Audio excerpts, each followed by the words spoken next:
6, we're back again. Kristi and Katie, your crime time friends. Stories, justice, laughs collide. True Crime Squad, come join the ride. Grab the clues, let's take a stand. For victims' voices, hand in hand. True Crime Squad, it's time to shine. Season 6, your turn, your time. True Crime Squad, where justice meets hilarity.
every time I get in there, she objects, she makes a stink, she moves the microphone.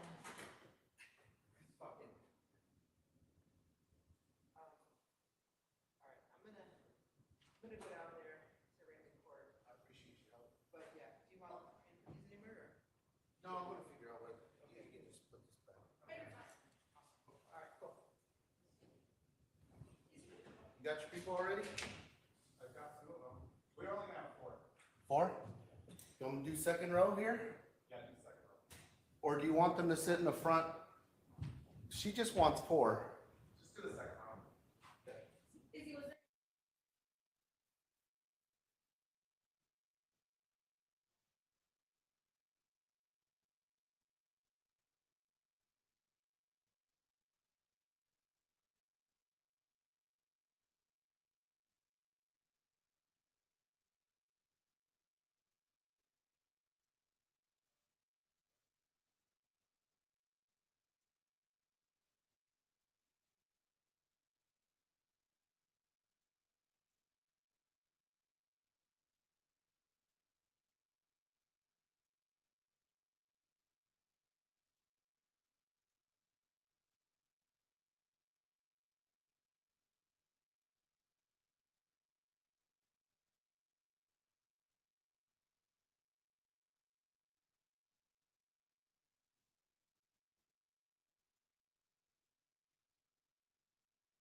that this is a dangerous offense and the offense involved the presence of an accomplice.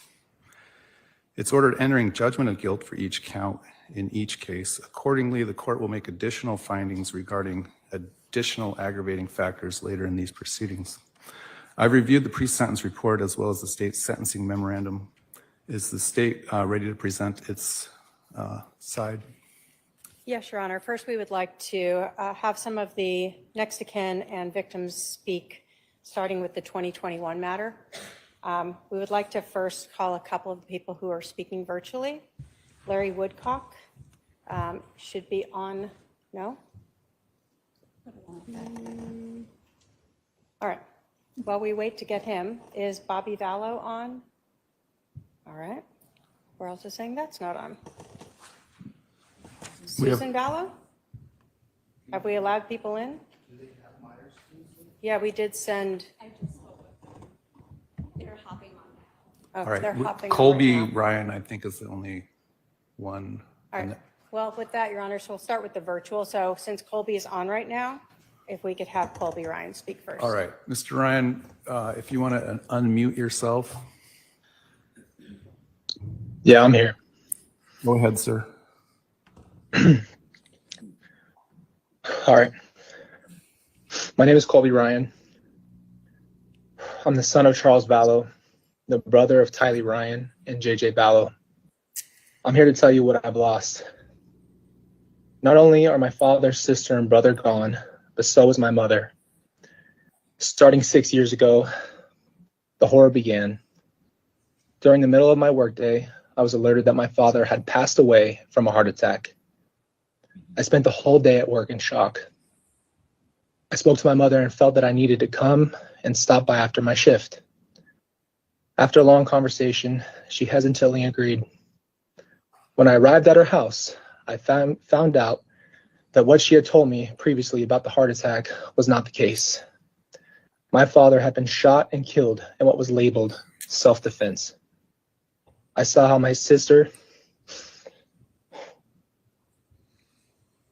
fell into my stomach with her emotions and sobbed.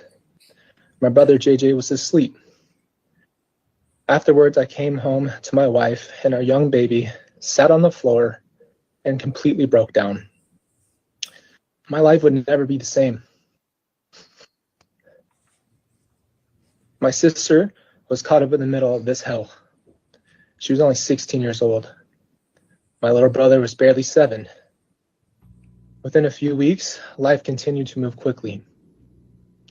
My little brother, in just one day, had his father ripped away from him, and so did my sister. No matter how tough Tylee tried to be, she was scared, and I know she was scarred. She held a burden that no teenager should ever have to endure. My father, Charles Vallow, cared for his family. He took care of our family, and he made sure we had a good life. He was a very generous man, and would give you the shirt off of his back. Here's the reality. In January 2019, I was told by my mother, Lori Vallow, that my father had been unfaithful to her for years. I was just shocked by this news. And Lori's actions sold the story. I naively believed her and thought that my father betrayed my family. Little did I know it was my mother having the affair all along.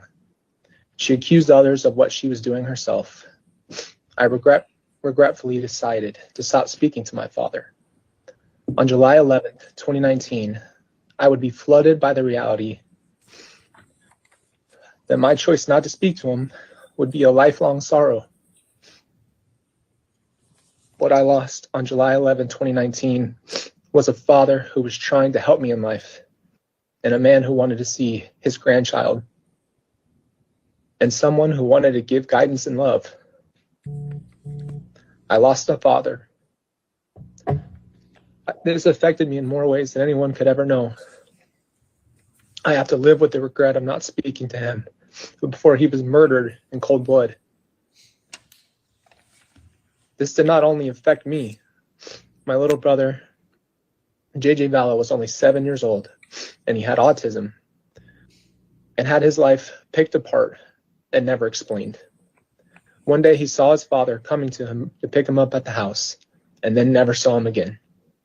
My sister Tylee carried too much responsibility and was put in positions no child should ever have to be in.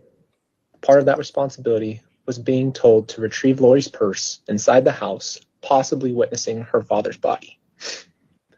Here's the reality. Neither Tylee nor JJ had time to even process or grieve.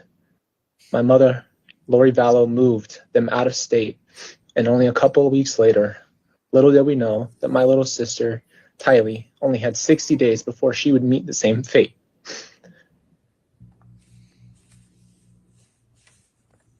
My little sister must have been so scared, confused, anxious, and broken,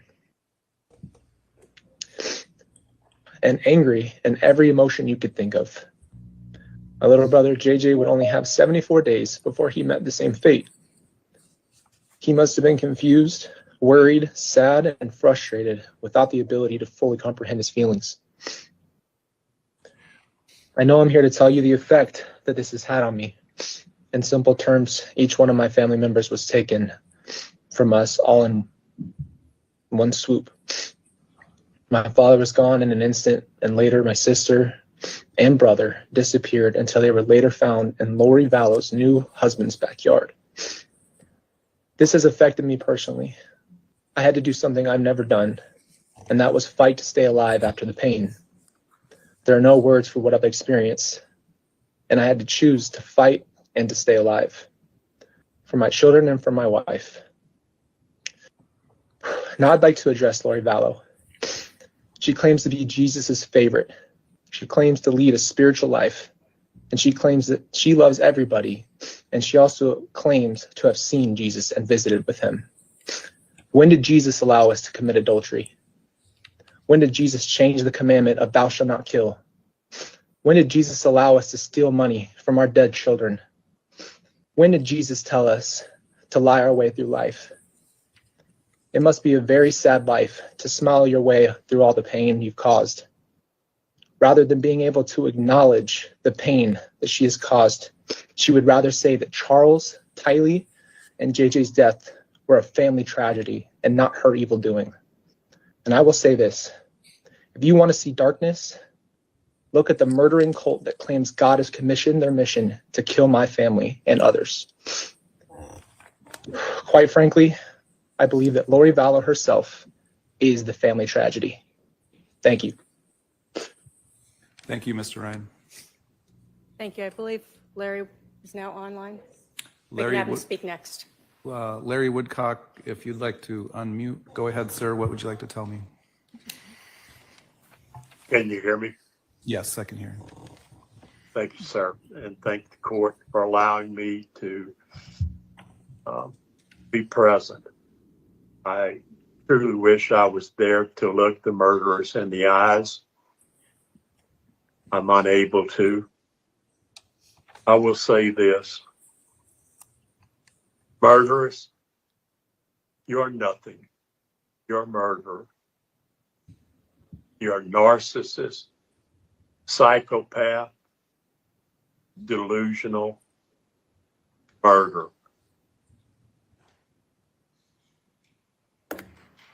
I can't tell you the harm that you have caused to our family, but I will tell you this. I know where you're going to be till you die. You're going to be in an 8x6 cell. You're going to have a steel cot. You're going to have a 12x8 desk and a stainless steel toilet. You will have 23 hours a day in there. I hope you spend the rest of your life 23 hours a day regretting your choices, because that's all it was, murderous. It was your choices. You made them. You and your husband, if that's what you want to call him. For what? You murdered Charles, the best thing that was ever in your life, or you're delusional, narcissistic way. I will never speak your name again, murderers. You will never get anything out of me again in your life. You are nothing. You are nothing. You killed Tylee. Did you enjoy it? Look at me, Lori. Did you enjoy it? Did you dance around the fire like you sent the videos to Chad of you dancing around in your room for him? Did you enjoy it? And then the most precious thing, a 7-year-old autistic, unbelievably God's present to Kay and I, to Todd. Look at Todd. Turn around and look at him, Lori, because that's the last time you're ever going to hear my name out of your mouth. Look at Todd. Have you said you're sorry? You wrapped JJ's hands in tape. You wrapped his arms in tape. You covered his eyes. And you buried him in 8 inches of ground. Murderous!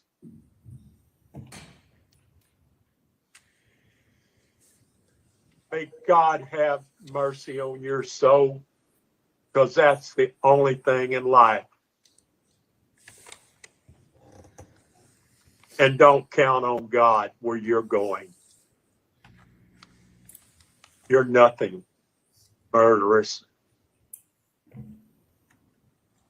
I can't stand you. I always said, from out of some place you never saw came a sound you never heard. Well, I will not say that anymore. I want you to see and hear everything that's going to happen in your life. I want you to live it 23 hours a day. I despise you. You murdered JJ. You murdered Tammy. I'll always believe you murdered Alex. You're a murderer mistress, murderer. You're worthless.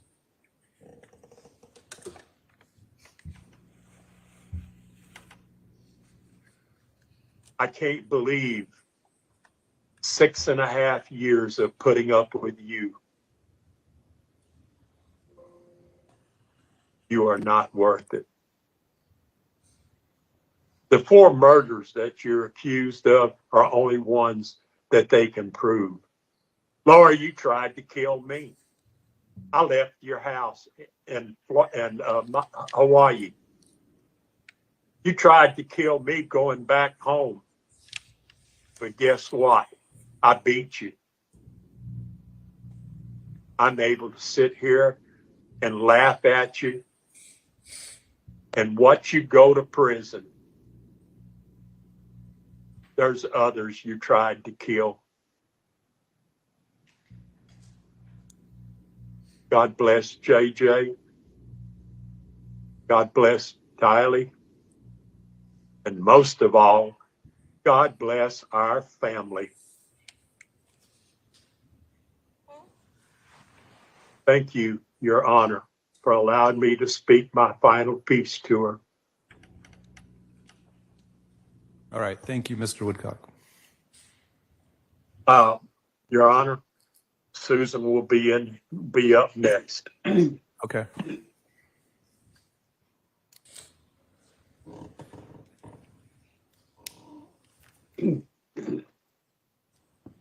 Good morning. I'm Susan, one of Charles's older sisters. I'm here to share the emotional impact of Charles's tragic sister's death for me. Charles and I had just started renewing our relationship with each other. One day in 2019 at Kay's house, Charles said to me, "Come see, sis." So I went to see what he wanted. He said, "I'm going to give you a car." And I just about passed out. I told him, I said, "I love you, Charles." He said, "I love you too, sis." And we hugged. And these were the last words we ever spoke to each other.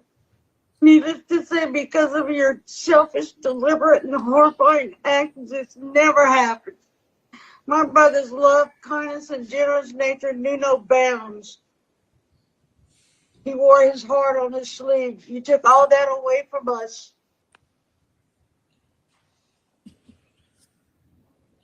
July 12, 2019 changed my life forever. It still hurts to reflect on the day I was told my brother had been taken from the world the day before.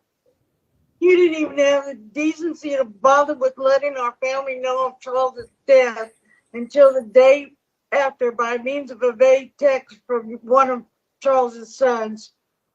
My brother's death was a deliberate act of evil and self-seeking financial gain. Your greed has caused so much pain to this day. How could you do such an evil and intentional harm and take my brother's life for money, lust, and power? The pain you caused in having to relive this nightmare, all because you didn't want Charles anymore. He didn't die from cancer or an accident. He was young and had a beautiful life left to live. You took that away. You planned and calculated his death. There isn't a day that goes by I haven't thought of this tragedy which you caused. I will never have another birthday, holiday, or other celebrations in life with my brother. Charles was victimized at the hands of you, Lori, and your accomplices. To do this to Charles, to receive money, is sickening. I am disgusted and truly appalled by your evil, selfish, and reprehensible actions. You will miss out on wearing nice clothes, driving what was once your Range Rover, thick, juicy steaks, barbecues, and no more quiet, no more freedom, only rules. I have forgiven you, Lord. When Jesus calls me home, I don't want any of this on my soul. Thank you. All right, thank you, ma'am.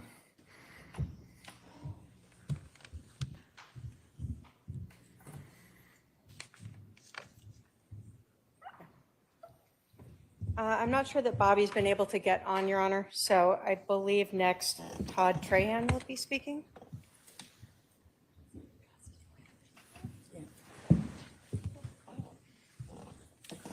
Sir, you want to come up to this podium right here?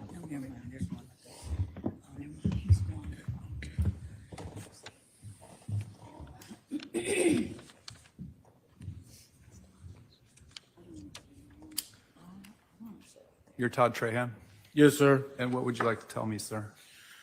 I was asked to address Lori, if All I right. can. Go ahead. Lori, Uncle Charles was a man of God, love. He knew God because he loved everybody around him. I trusted y'all with my family, the only son I had, because I couldn't give him the life that y'all could give him. I gave him up for y'all to raise him. I deal with the regret. I've dealt with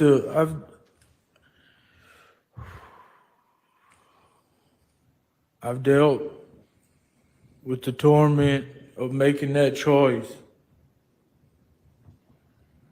I'm here today to forgive you. I know what it's like to be in prison. I was in prison when y'all got the rights to my son. I know what it's like. Once you get done with this court and you go sit in that cell, you got to relive everything that you did.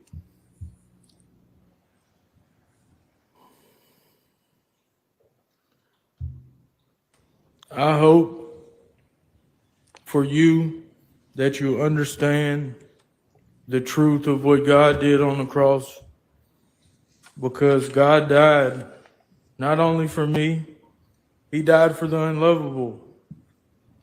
People that the world thinks shouldn't, they judge.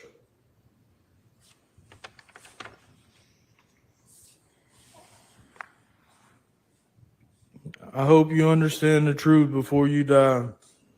You still have a chance. You don't have to live evil the rest of your life. You can turn from that. You ask God to come into your life and show you his love, and it'll transform you.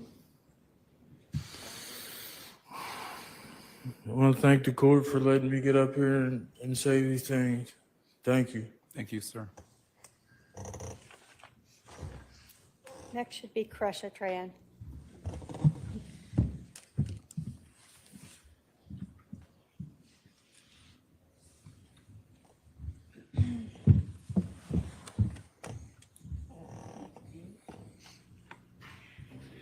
Kresha, Yes. what would you like to say? All right, let's see. My name is Kresha K. Trahan, and I stand before this court today as a voice for the shattered remains of my family, a family that has been ruthlessly decimated. Not only were lives stolen, but also our peace, our trust, and the very fabric of what a family should be. Charles, my uncle, and my mother Kay's beloved brother, was so much more than just a relative. He was a cornerstone of our family. I remember his infectious laugh, his corny jokes, his unwavering optimism, and his genuine care for everyone around him. He had a way of making everyone feel seen and valued. I gotta catch my breath. One of my fondest memories is how he was always there for my mother, his sister, Kay. Their bond was incredibly strong and they supported each other through everything. He was the kind of man who would drop anything to help someone in need. The news of his death in July 2019 shattered me. And it sent shockwaves through our entire family. It was sudden and incomprehensible. My mother, Kay Vallow Woodcock, his sister was also devastated. The pain of losing her brother was immense, and it was a wound that has never fully healed. It's hard to see your own mother go through these kind of things because it's something you can't fix. For me, it felt like a light had gone out in the world. We relied on his steady presence and his ability to bring people together. The initial grief was compounded by the horrific circumstances surrounding his death.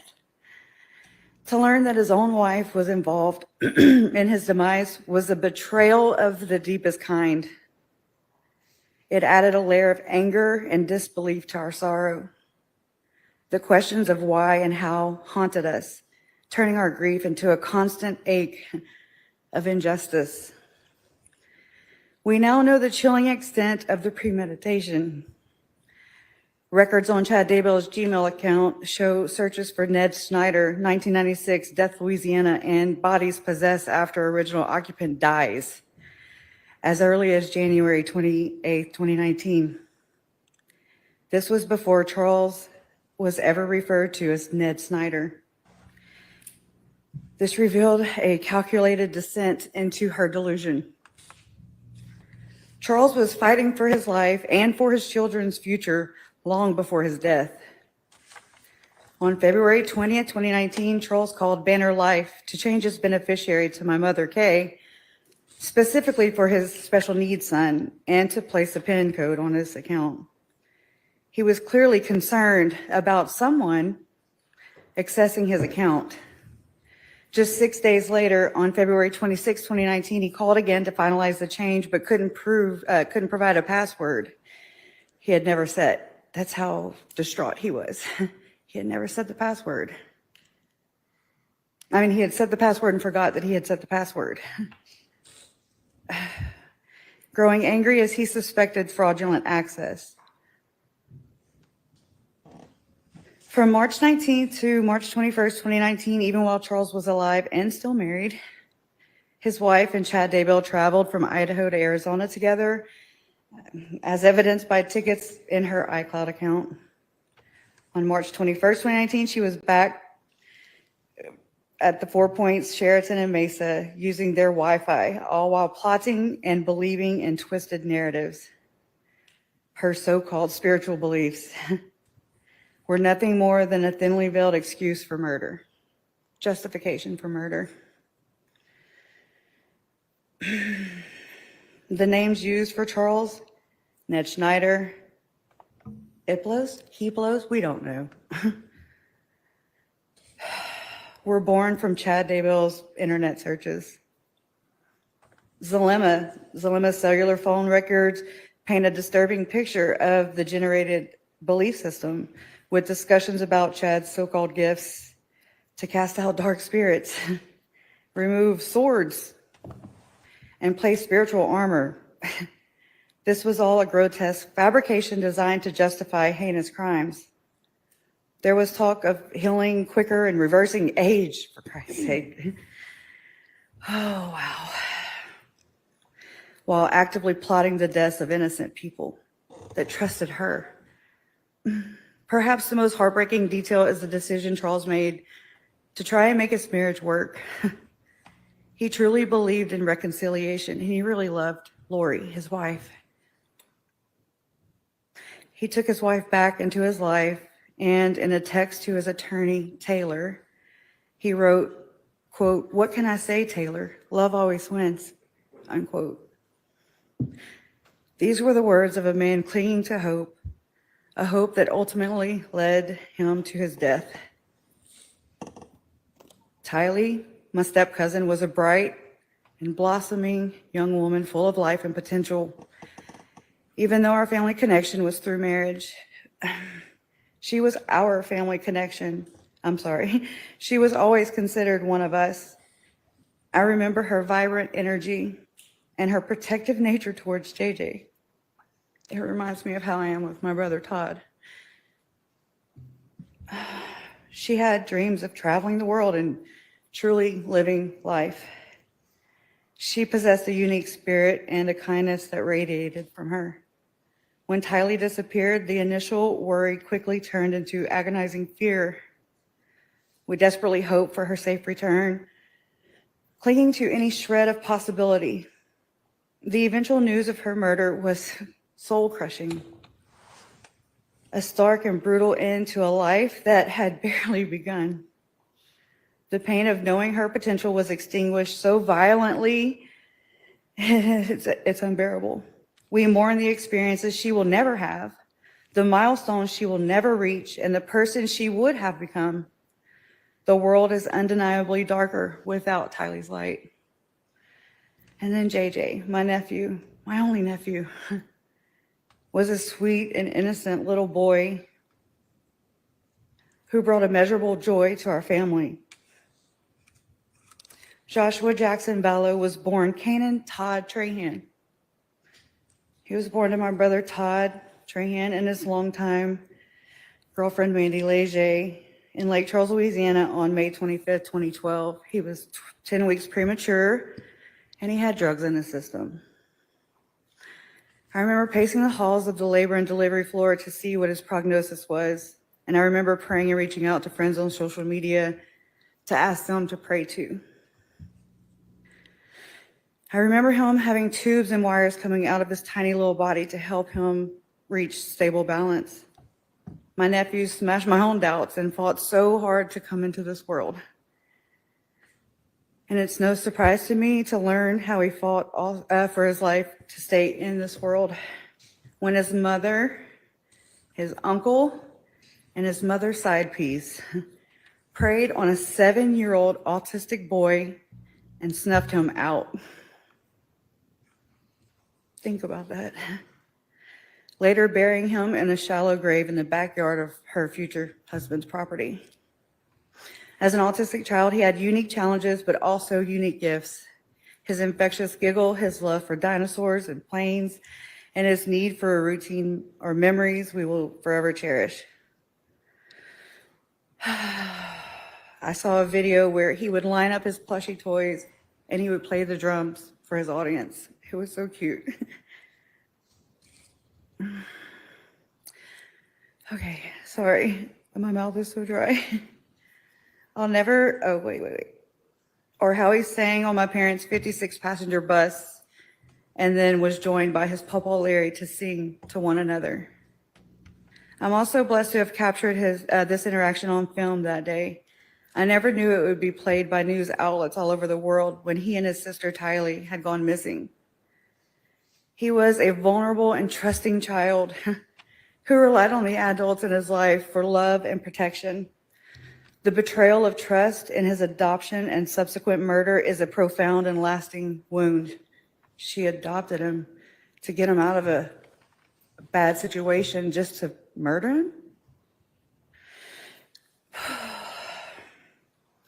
Lori Noreen Cox was an unloved daughter. She didn't even get her own name.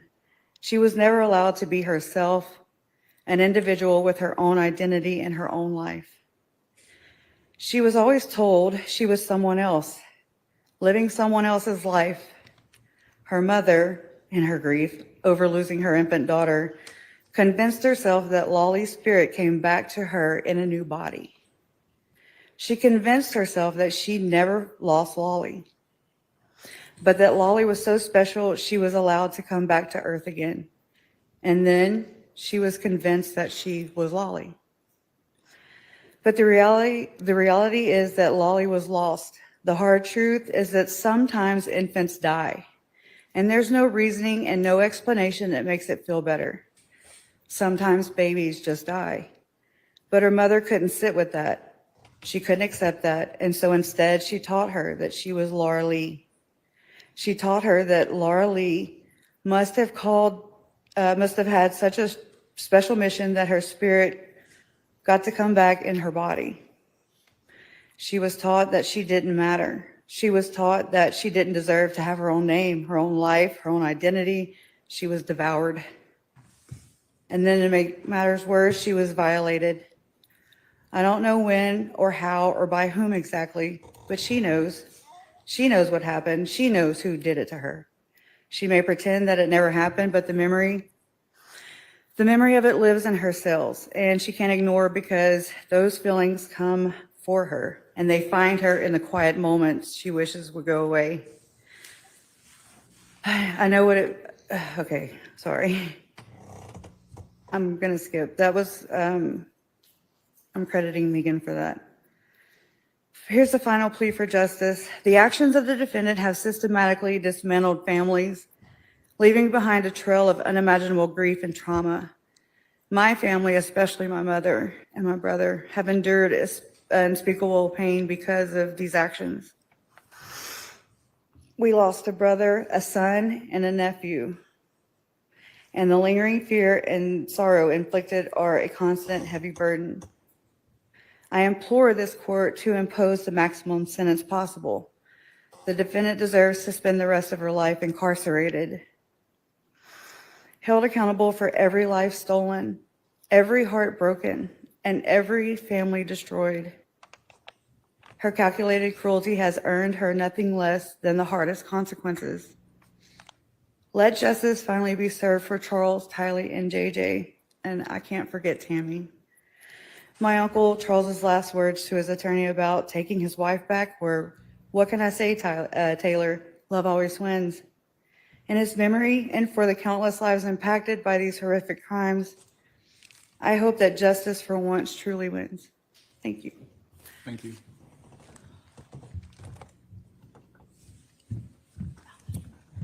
Next will be Kay Woodcock.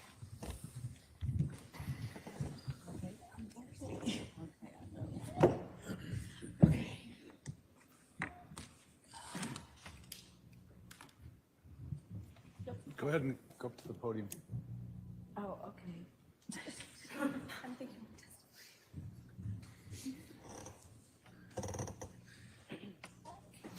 Can I sit up there?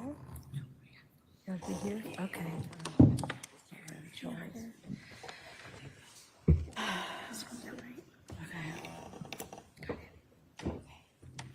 I'll hear what you want me to do. Shut up. It's the one. It's the one. Okay, just be on this one. Is this your seat? This is whose? This is yours. Okay. Okay, anyway, it's okay. Okay. Hey, I'll need a water if you can help.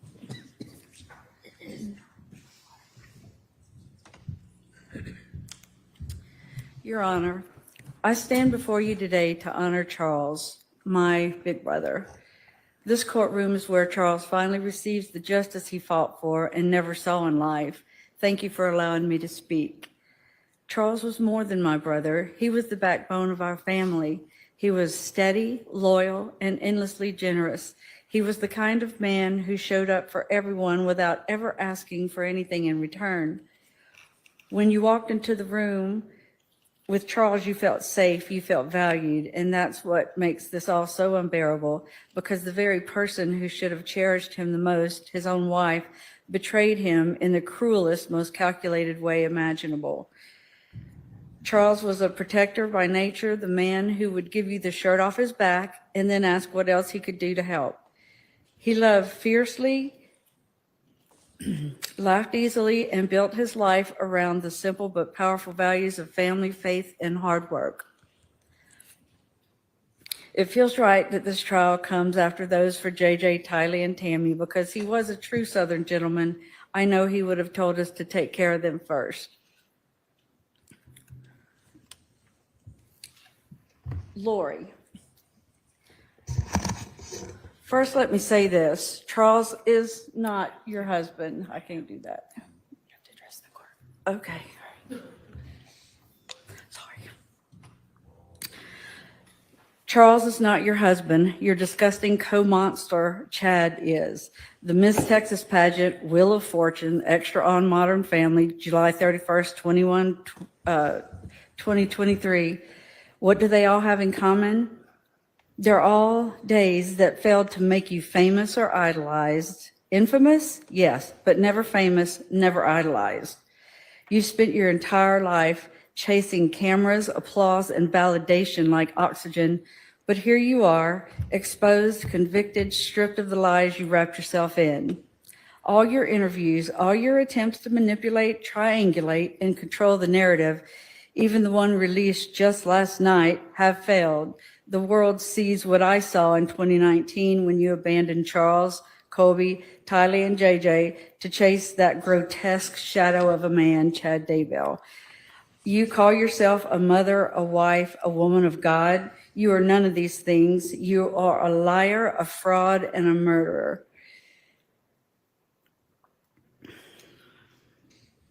Did you think you could charm your way out of this?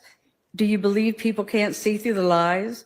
Do you honestly think that you are smarter, holier, or more special than everyone else? You are not. You are an ordinary, plain, run-of-the-mill, middle-aged woman. You keep saying to anyone who will listen that no one understands because they weren't there. So tell me, Lori, what don't we understand? Was it you who shot Charles? Is that why you kept asking during the trial about testing your hands for gunshot residue? Was that your grotesque way of gloating?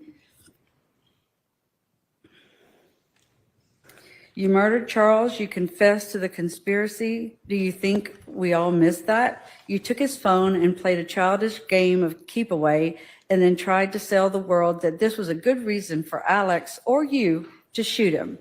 And every single one of us sitting in this courtroom saw right through it. That day started a domino effect, except you tipped the first domino and you kept those dominoes falling until everyone was dead. Charles, Tylee, JJ, Tammy, and the wake of devastation you left for Colby, for our entire families, and for an entire community who watched your evil unfold. You asked me during the trial where I was when Charles was murdered. You asked almost every witness if they were there, or if they saw with their eyes or heard with their ears you and Alex conspiring to murder my brother. No, we weren't, but you're right, as much as I hate to utter those words. And if you are to be believed, neither were you. How dare you desecrate the memory of Charles and your children the way you did their bodies? How dare you blame them for your crimes? We all know what happened, Lori. There is no denying it. We've sat in courtrooms, seen the evidence, seen the wreckage you caused. We have listened to the truth tellers. Nothing is taken out of context. Your land of make-believe is just transparent. The facts and the science don't play games. They tell the truth, how many times Charles was shot, at what angles, and how long he'd been dead before 911 was called. The 47 minutes. Because you were busy trying to manufacture an alibi. Science doesn't lie, you do. Detectives, prosecutors, jurors, advocates, the men and women who had to bear witness to this horror, please stand. Chuck Considas, Eric Wheeler, Ron Ball, Ray Hermosillo. They are from Rexburg, Idaho, and they were key in bringing justice to you. Thank you, guys.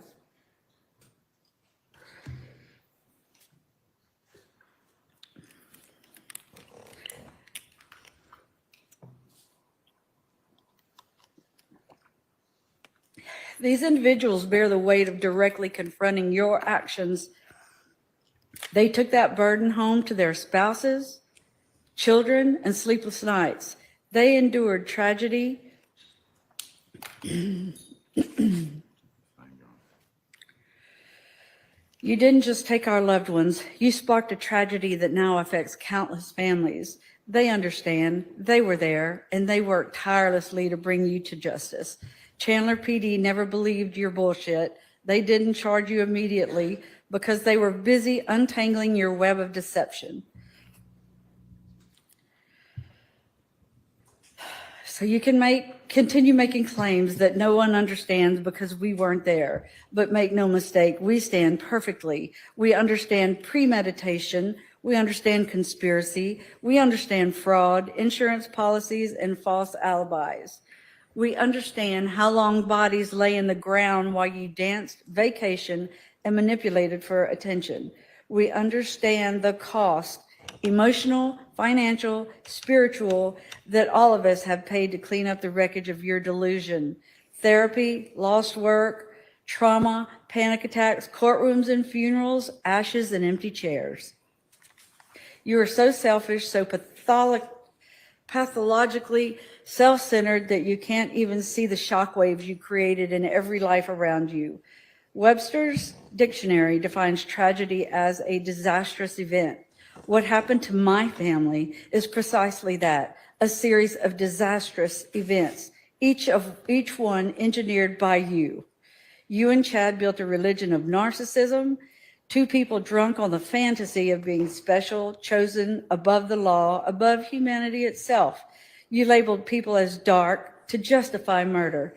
You wrapped evil in scripture and called it faith. You and Chad murdered your children and spouses and then hid behind a veil of lies. You are not exalted. You are not translated. You are a manipulator, a parasite, and a coward. You have no remorse.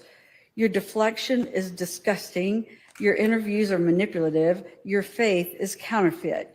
You still talk as if you're somehow misunderstood. No, wrong. You're fully understood. We see who you are, a manipulator, a liar, and a destroyer. And the worst thing is, Charles loved you. He protected you, and you repaid him with betrayal and bullets. You left him dead on the floor and then went shopping for flip-flops and a new life with your apocalyptic con man. You tried to erase him, stealing his phone, twisting the narrative, and lying to anyone who would listen. But the truth doesn't lie, Lori, and now the truth has destroyed you. Lori, you have noticed this courtroom is full. It's not because people admire you. It's not because they see instrument in God's hands. It's because you're a sideshow freak, a murderous carnival act. People come to gawk at the monster who thinks she's divine. They don't come to honor you. They come to witness the wreckage of your delusion and to see justice crush it. You've always wanted an audience, but this audience isn't here to adore you. They are here to watch you fall, to watch you stripped of the spotlight you crave, to see your false crown ripped away. You are not a goddess. You are not chosen. You are not powerful. You just thought you could play God and win. The only legacy you leave is this. You will be remembered not as an instrument of God, but as a pitiful cautionary tale of evil and narcissism. Your life will end behind concrete and steel while the world outside remembers JJ's smile, Tylee's strength, Charles's kindness, and Tammy's light. You will be forgotten, except as the sideshow act you've made of yourself, a monster who wanted to be worshipped, but who will only ever be pitied.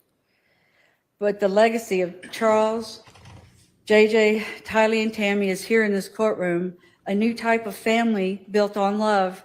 Colby and his family, Tammy's family, the men and women who battled evil, all of us united, because as Charles said, love always wins. Finally, I want to say this. You once claimed that no one could judge you because they weren't there. Today, everyone is here. The court is here, justice is here, and now judgment has arrived. May this sentence be as permanent as the graves you filled.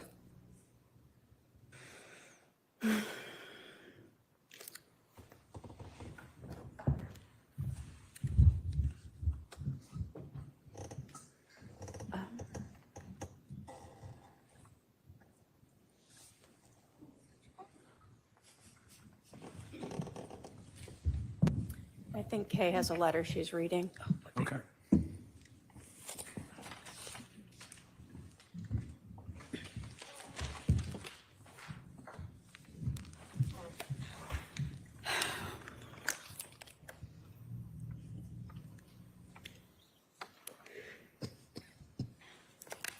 Hi, Judge Boreski. My name is JJ Vallow.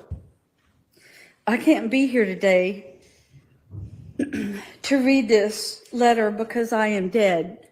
I was murdered by the defendant, Lori Daybell, or as I used to call her, Mom.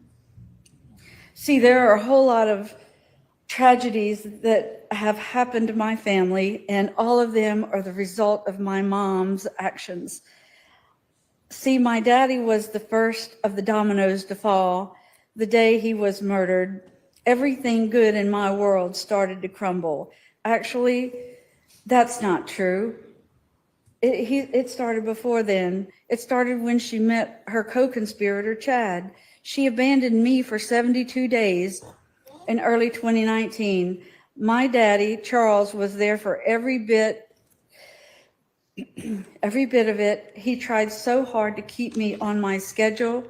See, I have autism, and that isn't a bad thing. It just means that I needed extra attention and routines because my brain and my body had more energy than you could ever imagine. To help you understand, it might help to tell you about myself. I went to a really cool school and special school called Lawrence Academy. It's Lawrence Institute for Education. And I loved it. I loved my teachers and my classmates. They understood me so well, and I just thrived there. I was able to go to that school because my dad worked so hard and provided me a special education because I am a special boy. I had a best four-legged friend ever, Bailey, my service dog. Bailey went everywhere with me and kept me calm and safe. I loved Bailey so much, but Lori got rid of Bailey after my dad was murdered, but before she murdered me and Tylee. See, my world crumbled without my dad.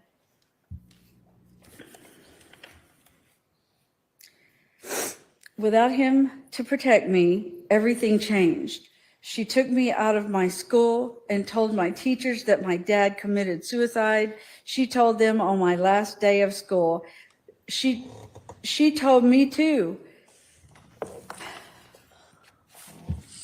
I cried all day and just kept saying, my dad's not dead, my dad's not dead, with tears rolling down my face.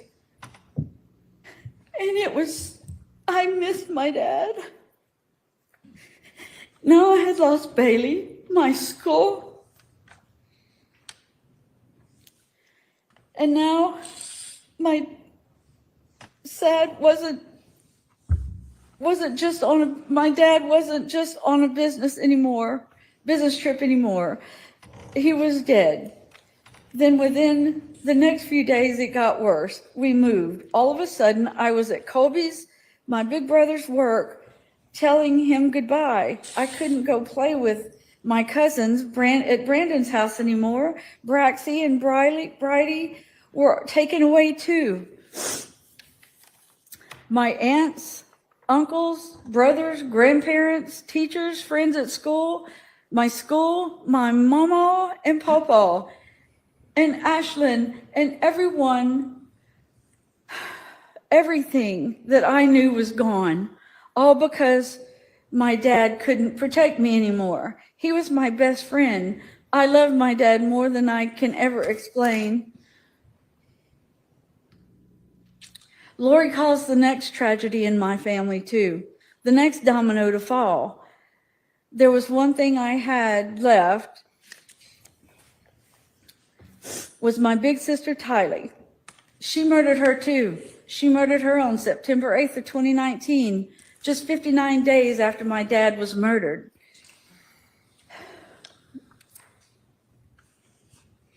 Days after she ripped my world apart and took me away from everyone and everything that made me feel safe and secure. Then on September 23rd, 2019, she murdered me. Lori took my dad away. She took away the best man, the protector of me and Tylee. I am dead because she killed him. He never would have let her hurt me, and I know he died protecting me. He took 6 years for me to be able to have a voice, to be here to say what the death of my dad did to me. I am not a domino that fell in her life. I am Joshua Jackson Vallow. I am the son of Charles Vallow. I should be 13 years old now, but I'm forever 7. The impact of my father's death was my murder. And Judge, it is 13 years today that JJ's adoption was finalized, and they moved him immediately right away to Hawaii. And I hope you remember that. I trusted you!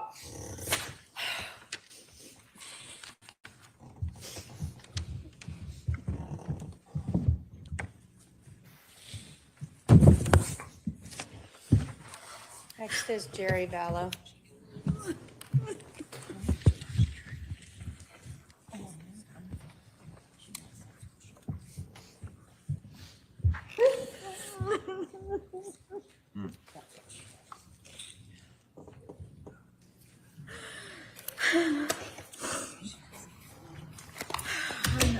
Good morning, Your Honor. Good morning.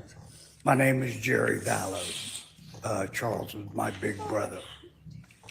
And wasn't but a few weeks ago, I was sitting out in my garage with the door open. It was raining a little bit, listening to the fireworks in the distance. and all I could think about was everything I've lost and why. And I kept making excuses not to write a statement, but the truth is there are no words big enough for the impact this has had, and yet here I am.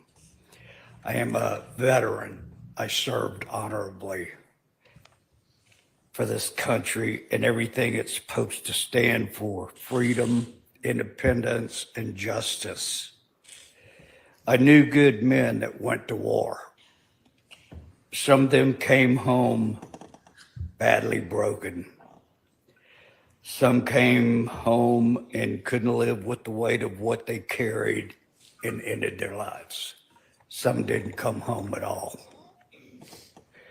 Those men fought for something real, a country with laws that protect the innocent and punish the guilty. That's why I'm here to speak for Charles, my big brother, one of the innocents, because I still believe in that. And Lori shit on all of it. She doesn't deserve to breathe the air those men fought for. She doesn't deserve to sit and play victim when she is the reason we are all here. When I came home from my service overseas, Charles invited me to live with him. He offered a home and support until I adjusted to civilian life again. That's just who he was: giving, loving, supportive, caring. And he was funny, social, and everyone he met became his friends. You couldn't help but be drawn to him. You loved him. He wasn't just my big brother, he was my best friend. We grew up together on the bayous and rivers in South Louisiana, spending countless days and nights camping, fishing, hunting, exploring, and just being kids. We had so much fun. We learned to survive, trust each other, and become men. I miss him every day. He was a devoted father, a teacher, someone who guided and loved his kids with every fiber of his being. All 5 of his children meant the world to him, and he spent his last months fighting for Tylee and JJ because he was a protector. He was a son, a father, a brother, an uncle, a good man. He didn't deserve to die, and he sure as hell didn't deserve to be vilified by the woman that killed him. I keep asking why. Why? Is it about $1 million? He wasn't just a dollar sign to fund Lori's sick game of make-believe. She tried to cash in on his life, and when that didn't work, she brutally murdered her kids for money, and she tried to kill Brandon when he started looking like the next available dollar sign. His murder impacted not only me, but my entire family. She tried to tear us apart, but she couldn't because we're pretty strong, resilient people. It didn't stop with Charles's death. JJ, Tylee, Tammy all murdered, and Brandon almost lost his life. Innocent lives were stolen, and we all feel the deep pain and loss, and it hurts and will for years to come. Lori is responsible for all of this. This isn't a family tragedy that occurred randomly. It was a deliberate act of evil. This has never been a mission from God. She isn't an instrument in God's hands. She was sleeping with Chad Daybell behind Charles's back while planning his murder. You know what kind of instrument kills a father in cold blood, buries 2 kids in a pet cemetery, and lies through her teeth while doing it? It's called a weapon. And God doesn't use weapons against innocence. She wasn't doing God's work. She was selfish, cruel, and calculated. God didn't send her to commit murder. She used his name to justify evil. That's not God's work. That's blasphemy, plain and simple. She used God's name like a weapon, lied in his name, killed in his name, and now she wants to stand in court and she claims she's doing the Lord's work. She's not some misunderstood woman. She's not some grief-stricken mother. She's not a victim of this story. She wrote her own disgusting make-believe story, and she wrote it in blood. She didn't cry for Charles. She didn't mourn JJ or Tylee, no matter what she says. She erased them. And she didn't give a damn about Tammy. So when she sits there and pretends this is some kind of tragic twist of fate, like she didn't like the fuse, remember that. She didn't just kill Charles. She stole him from everyone who loved him, from his boys, from our family, from me. She didn't just break the law. She pissed all over it and tried to claim righteousness. She started this. She caused this. She wasn't caught in some domino effect. She pushed the first one and kept pushing till there was none left standing. She twisted everything, God, family, and loves. And if she thinks she can twist justice too, don't let her. Don't let her twist away from what she did. She murdered my brother, Charles. Give her what she's earned. Thank you, sir.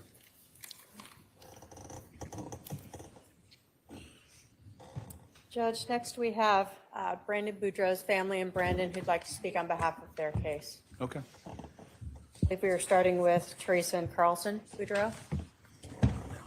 It's Brandon's parents.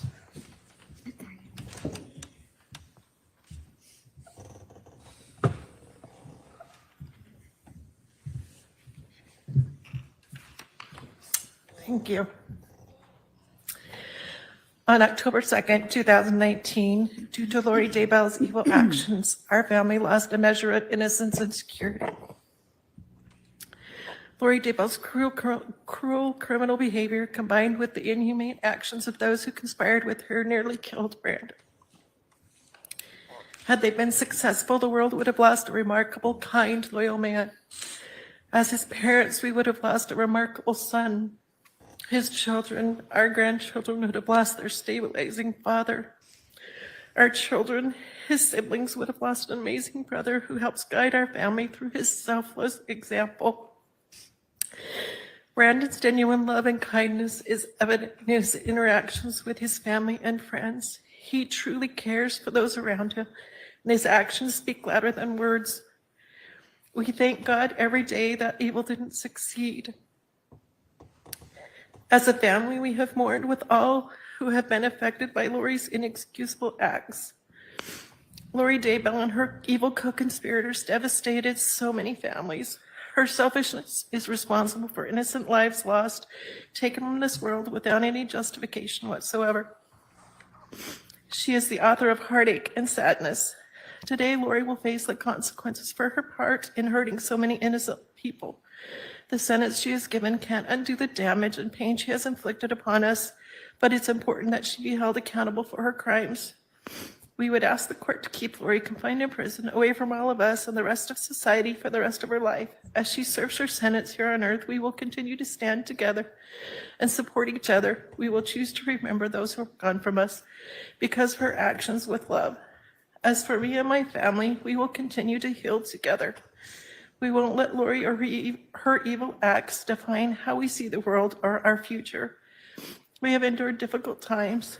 During this period of time, we have feared for our physical safety. We've struggled with a myriad of emotions. The stress of being targeted and threatened takes a toll. There isn't a place in our society for Lori or her co-conspirators. Prison is where Lori belongs and where she should stay until she dies. Thank you. Thank you. Next is Brock Boudreaux, Brandon's brother.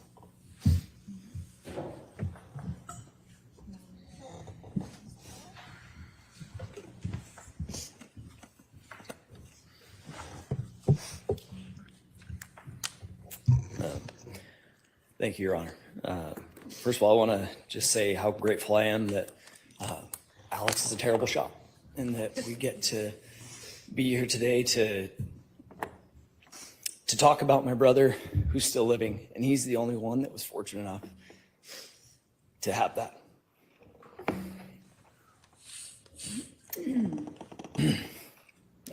My name is Brock Boudreau, and I'm the younger brother of the victim, Brandon Boudreau. I'm writing on behalf of my wife and myself, and I'm here today to talk about the toll that this heinous crime has taken on our lives, as well as the lives of our family. From the moment I found out my brother was having marital issues, I was there for him, trying to help. He was abandoned by his then wife, Melanie, in Utah, with his children at the end of June 2019, and forced to fly back to Arizona. I offered to help him and flew back to Arizona. When we arrived back at his home, we were both surprised to find his wife already home, having driven back to Utah after abandoning them all there. During that night, I helped the children get to bed and allowed my brother and his wife to try and talk and figure things out. Overhearing their conversations, I realized just how deeply involved Lori, Alex, and Chad were in the failure of my brother's marriage. The next morning, I was talking with Brandon, and he told me how happy he was that I was there because Melanie had called her Uncle Alex the night before. And Brandon had mentioned how he was really scared of Alex, and that he was capable of killing someone that had tried before. At the time, I thought my brother was being a bit dramatic. But only a week later, I received the news that Alex had done just that, and he murdered Charles. This was the point where we started beginning to fear for our family's safety. A few months later, the thing my brother had feared the most happened. Alex had attempted to take his life on the orders of Lori. In that moment, our lives changed forever. We could no longer trust that we were safe. We always wondered if someone was coming for Brandon, not knowing just how far these people were willing to go. We were robbed of our sense of safety because of this. We all felt that we needed to get video cameras around our houses, obtain firearms to protect ourselves, and always be watching over our shoulders. As hard as it was for us as his family, I could see how hard it was for Brandon. He was forced to go into hiding, trying to keep his children and himself safe. The toll this took on him was immense. My once fun, energetic, optimistic brother was now a nervous, sad, distraught shell of a man. Our once fun phone calls about future life plans had turned into updates about the case that was proceeding.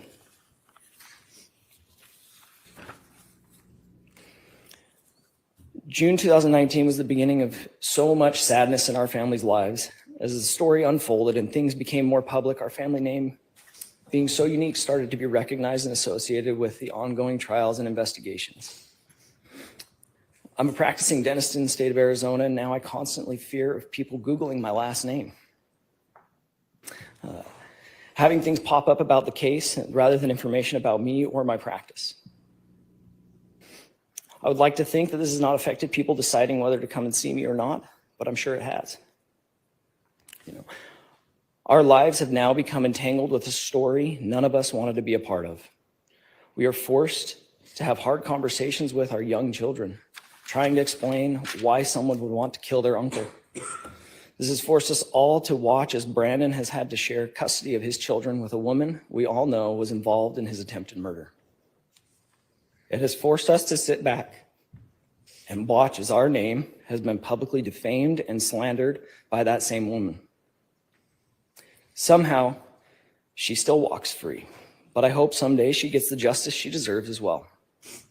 For now, all we ask is that you recognize the pain and suffering that has come from the actions of all the people involved and give a sentence that is fitting. Thank you. Next is Desiree Smoot, Brandon's sister.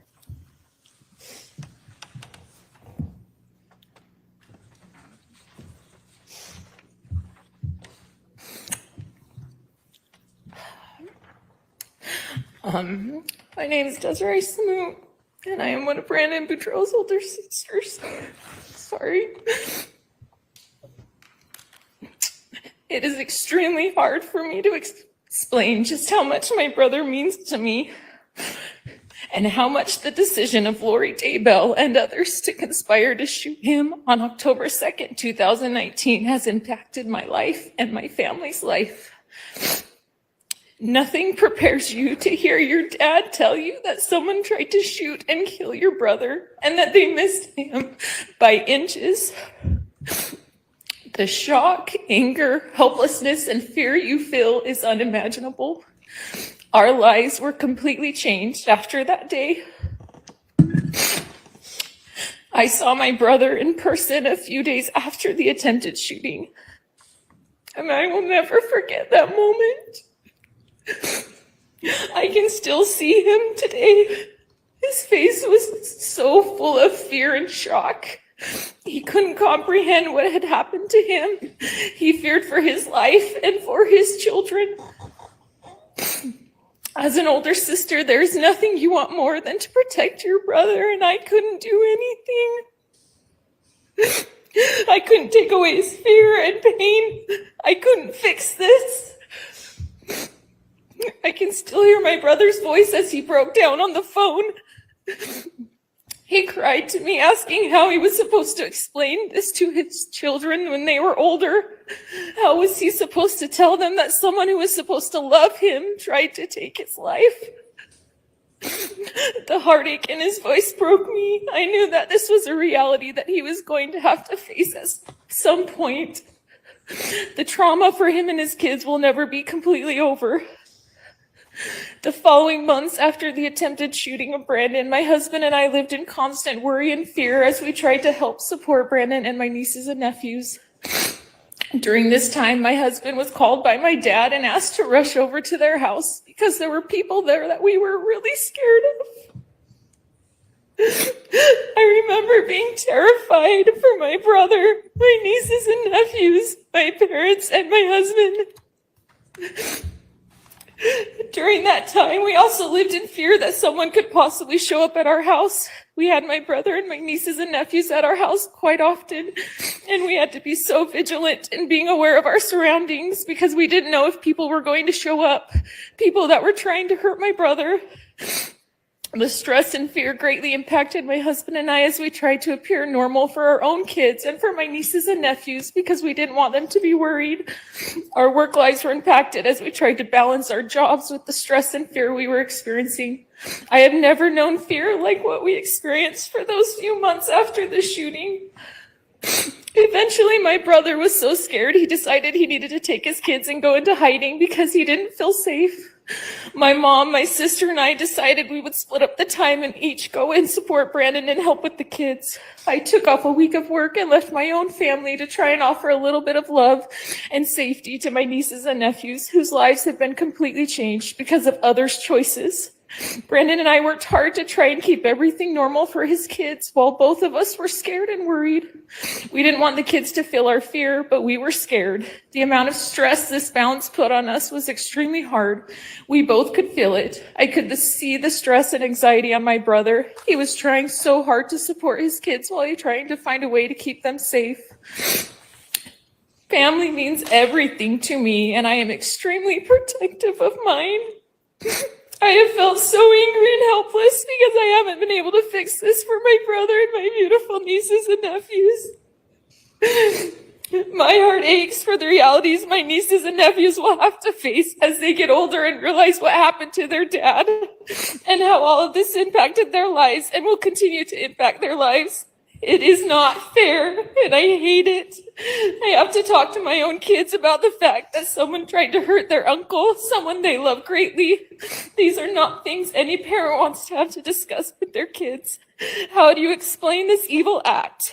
How do you explain to them that their cousins who they love so much will forever be impacted by this? For the past 6 years, our family has rallied together during this nightmare. And we have become stronger. We have uplifted each other and supported each other. We have prayed for someone to take accountability, to show a little bit of remorse for the pain and heartache they have caused to Brandon, his children, our family, and all the families affected. We have not gotten that. that is really hard for me to accept. I pray every day to be able to forgive people who have caused so much heartache and pain to the people I love. I am grateful for the justice Brandon found in June. I am grateful for the people who worked for that. Today I am asking the court to take into consideration how much these acts have impacted my brother and his kids, how much it impacted all of our family and all the other families. Please help Brandon find a little peace as he strives to put his life back together and keep his family safe. Thank you. Thank you. Next is Danae Boudreau, Brandon's other sister.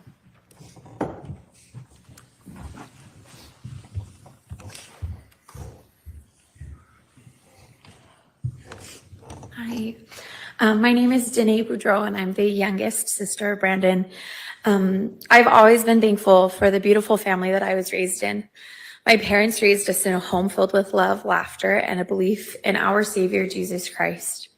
I'm lucky to have meaningful relationships with all 5 of my older siblings. As they have been married and had kids, I had the opportunity to find more room in my heart for their spouses and children. Some of my favorite humans in the entire world call me Aunt Nay. I share this to help better demonstrate just how hard it was for me to hear that my older brother had been shot at in October of 2019. Being my oldest brother, I've always looked at him as a protector and a safe space. Hearing the evidence that was presented in this case reminded me just how close I came to losing him that day. As terrified as I was to lose my brother, I could not imagine how devastating it would have been to my nieces and nephews had they lost their dad that day. The greatest impact I feared was what would have happened to those children if something had happened to my brother. Over the coming months, that fear and anxiety for his and their safety was a constant in my life. Being one of the few adults he felt safe leaving his kids with, I spent many hours taking care of my nieces and nephews. I purchased plane tickets and used personal days at work to be able to travel and help care for the kids. I was a kindergarten teacher at the time, and I spent time reading with my niece who was in kindergarten that year. I held my brother's kids close and I comforted them during times of uncertainty. I have an unwavering belief in doing anything in my power to protect innocent children. In the aftermath of the attempted murder of my brother, I watched my entire family rally to do just that for my nieces and nephews, protect them. We set aside our own fears and worries to make sure that those 4 children were surrounded with love and security.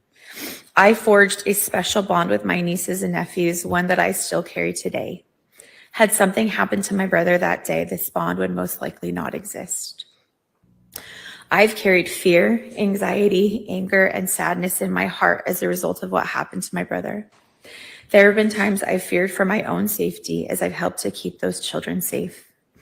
Out of respect for my brother and his family, I have stayed silent all these years as we've placed our trust in the justice system to hold all of those responsible accountable for what they did. I cannot begin to imagine what my life would look like today without my older brother and his family. I thank God that while we have been through hell, we didn't have to face that horrific loss. Accountability is essential to human growth. The impact of this act of violence on my personal life, as well as that of my entire extended family, has been significant. Thank you for the opportunity to share the thoughts and feelings that I have carried for so many years. Thank you. Next is Jenny Boudreau, Brandon's wife.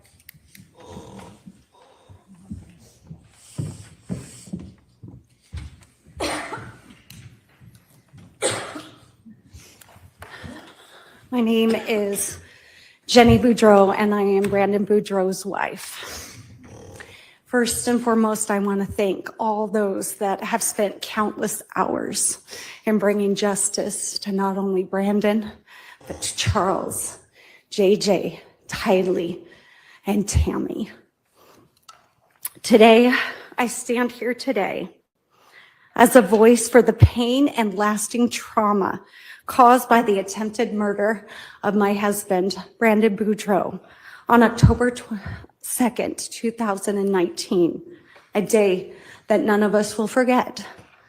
That morning, Brandon was driving near his newly rented home in Gilbert, Arizona, when a bullet fired by Alex Cox under the direction and planning of Lori, Vallow, Daybell, and other co-conspirators missed his head by merely inches. Just inches. One moment, one shot. A moment that should have taken his life, but didn't. And yet, that near-death experience has forever changed his life and mine. When I met Brandon, I saw a man with one of the biggest hearts I have ever known. But it was a heart that had been bruised deeply and wounded by betrayal from those he trusted most. To be hunted by people who were supposed to love and protect him, his own family, left scars that go far beyond physical danger. It robbed him of a sense of safety. It shattered his ability to fully trust. It forced him to live in fear. For months, Brandon was living in hiding, moving from place to place, always looking over his shoulder. The people who wanted him dead still were out there, and he knew they were not finished. After the horrifying news of the murders of Charles and Tammy, and especially Tylee and JJ, children he loved and he knew, Brandon had countless sleepless nights. The fear became constant. I will never forget the night when Alex and another showed up at his family home searching for his children and Brandon. The fear I heard in Brandon's voice was like nothing I had ever heard. He believed that he and his children could be killed. This was his new reality. These crimes weren't just about money or power or twisted religious beliefs. They were also about destroying families, destroying lives. Lori and her co-conspirators tried to take away a father from his children. This is a man who reads scriptures with them, tucks them to bed at night, plays games with them, supports their dreams, encourages them, and loves them with all of his heart unconditionally. He would do anything for his children. Had that bullet not missed, these beautiful children, now my beloved bonus children, would have grown up without a father's guidance, his protection, and his love. No child should ever be denied that. Brandon was deeply traumatized, and yet he continued to show up for his children, for truth and for justice. Even on the first day of our honeymoon, which was meant to be joyful and sacred, I watched my new husband weep in a car after having to identify the remains of a boy he once loved and tried to protect. That boy was JJ, a cousin of Brandon's former wife, the son of the very woman who tried to orchestrate Brandon's murder. That weight, that moment is still and always will be heavy in our lives. He has survivor's guilt. He sometimes wondered why he survived and the others did not. He would say, I would switch places with Charles, with JJ, with Tylee, and even Tammy so that they could live. This is the kind of person Brandon is. He would do anything for the people he loves. Brandon carries emotional scars of attempted murder, betrayal, and loss every day, and yet he remains kind. He remains faithful, and he remains a father that his children are proud of. Today, I am proud to stand beside him as his wife, his best friend, and a witness of his resilience and his courage. The truth has finally come to light, and although it has taken many years to get here, I pray that justice will be served properly. Evil tried to silence Brandon, but it failed. He is still here. He is still standing. And because of that, so are we. Thank you so much. Thank you. Last will be Brandon Boudreau. After Brandon speaks, we'll need to give the court reporter a short break, so I'm just letting everyone know.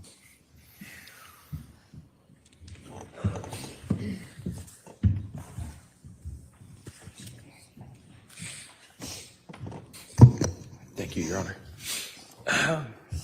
I'm going to read my sister wrote a letter. She couldn't be here. I'm going to read her letter, and I'll... That's for Donnell? Yeah, for Donnell. Thank you. Thank you. Hello, my name is Donnell Hackey. I am the oldest sister to Brandon Boudreau. 6 years ago, our world was rocked in ways none of us could have predicted. I am not unfamiliar with the criminal justice system. I worked within it for over 10 years, but it had never touched my life personally until it did 6 years ago. I watched as my brother Brandon had his entire life ripped apart with absolutely no warning. I watched him try to pick up the pieces of a life and family he had built and to try to bandage the broken hearts of his children with oh so many questions, while also navigating his own personal sorrow and heartbreak. I held him and cried with him and offered what little advice I could with all the love my big sister heart could give him. Then just a few months later, while I was 7 months pregnant with my third child and returning home from a doctor visit, I had my husband sit me down on the couch and ever so gently let me know that my brother had just been shot at. You see, my dad hadn't called me. He called my husband to tell him so that he could carefully and gently tell me what had happened. My world, as I knew it, was shattered. All of a sudden, I was living in a paranoid, anxiety-filled, fear-driven nightmare. As details emerged and my brother gained more information and knowledge, he reached out to see if he could bring his children to hide at our home for a while. There was no hesitation. We took them all in, but those few weeks were filled with terror. We stayed indoors with the blinds shut and the door securely locked. We did our best to entertain 6 children, ours and his, and keep them happy and as unaware of the situation as possible, while also monitoring our streets for any signs of those responsible for this. I no longer felt safe in my home. Leaving meant constantly checking behind and around me, making sure no one was following or watching us. We were on alert 24/7. Our entire family helped shuffle my incredible brother and his kids around, doing our best to ensure that they felt safe and were being loved and taken care of. This went on for months. Once those responsible were caught, we felt some relief. However, more details continued to merge, and my brother's life continued to get thrown for loops. Our family has come out of this closer, stronger, and more unified. We have held our tongues, never having spoken our truths, so as to allow the judicial system to do what it is designed to do, bring some justice to all of the victims. The big sister and me wanted nothing more than to take care of my little brother and his sweet children. I wanted nothing more than to fix everything and make it right. I obviously couldn't do that. I watched as my brother experienced the most horrible things and do so with grace, love, and humbleness that I don't know I would have had. I am grateful for the example he has been to me. I pray that our family can continue to heal and move on and hold strong to each other as we try to close this chapter. So many lives were impacted by such selfish choices. I'm forever grateful that my brother was spared that day. And I know that for me, I will never be able to go back to being blissfully unaware of the horrific choices people can make for the most unimportant and selfish reasons. Thank you for your time, Donnell Hackey.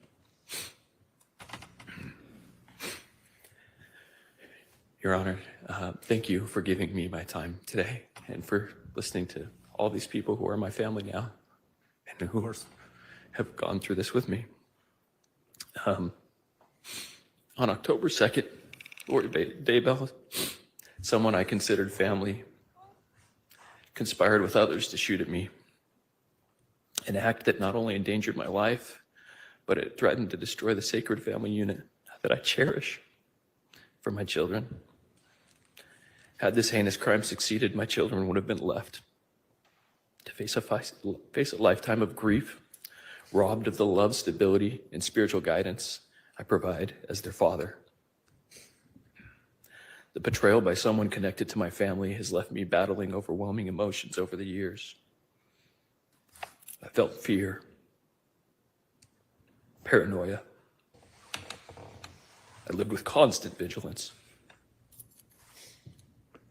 loneliness, regret, sadness, depression, anger, heartache, and embarrassment.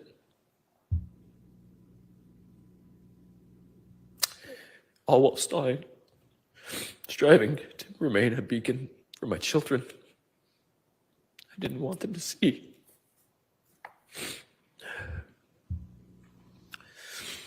The word family in Latin was used as a word for servant, familia.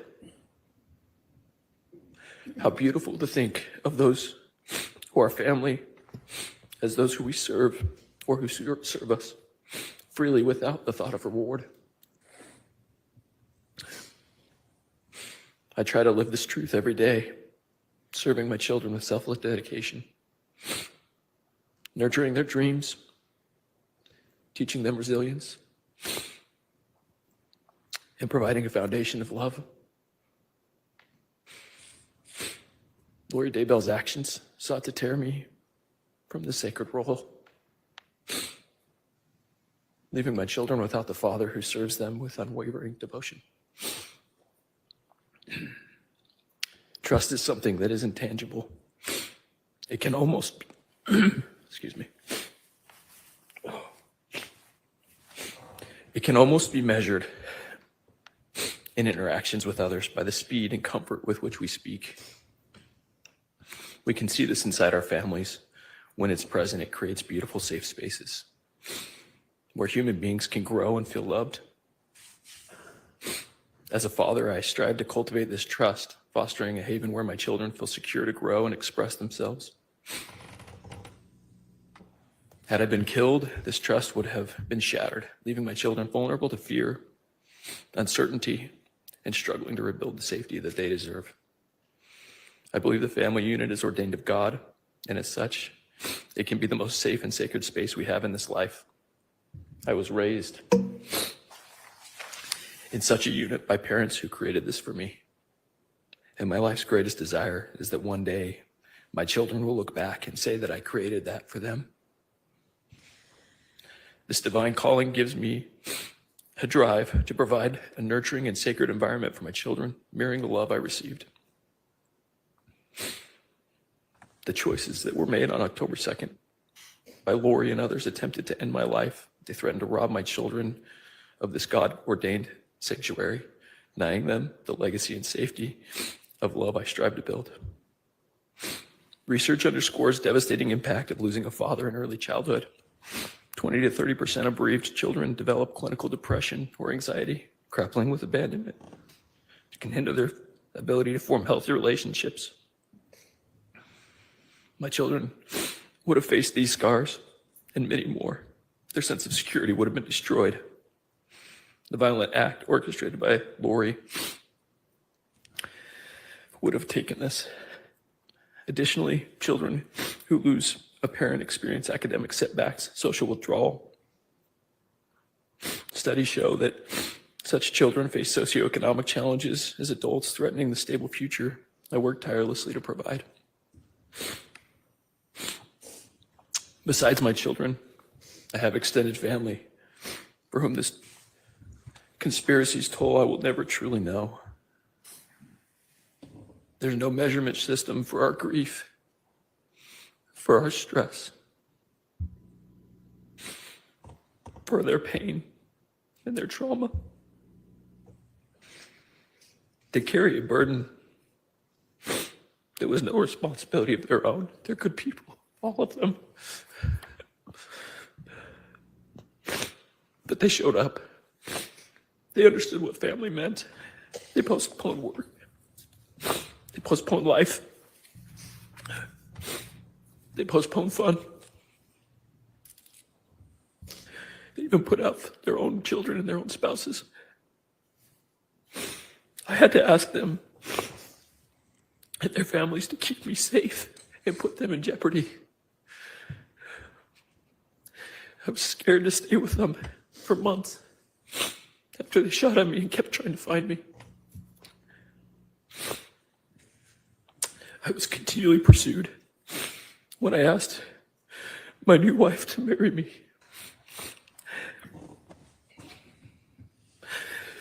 I had to do so, knowing the burden I brought to our marriage. A life filled with unwanted attention, trauma,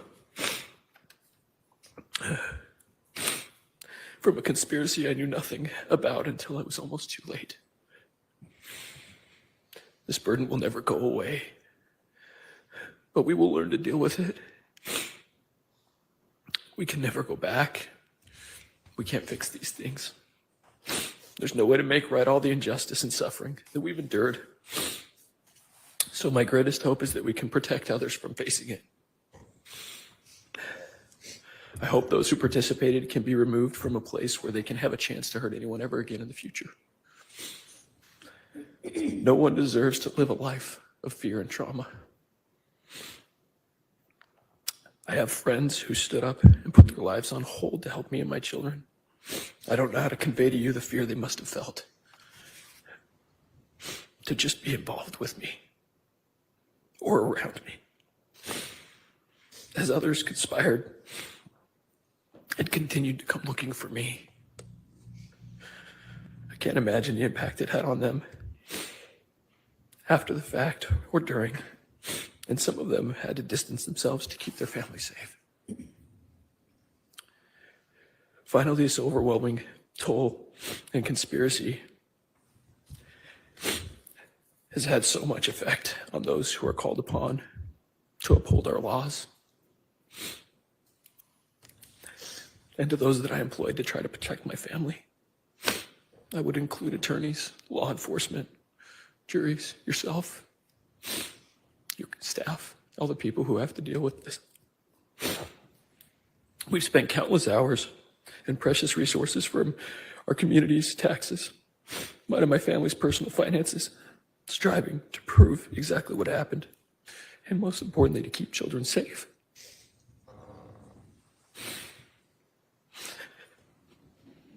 All of this could have gone to more productive and beneficial things to help others, but it had to be diverted because of selfishness and self-centered conspirations.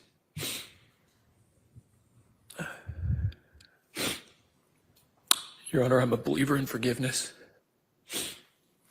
and I believe it can be relieving for people to let go of the feelings that I've been describing, to give them away to their Savior, so that there's more room for good feelings and things that can come in this life. I try to practice this. I'm not perfect at it, but I have found relief in it. But I do not believe that this means that we can trust those who commit crimes to continue to have freedom that they had before. I choose to forgive Lori for myself so that I can be able to be a better father to those children I described. Be a better husband for my new wife. A better son and brother to these wonderful people who came.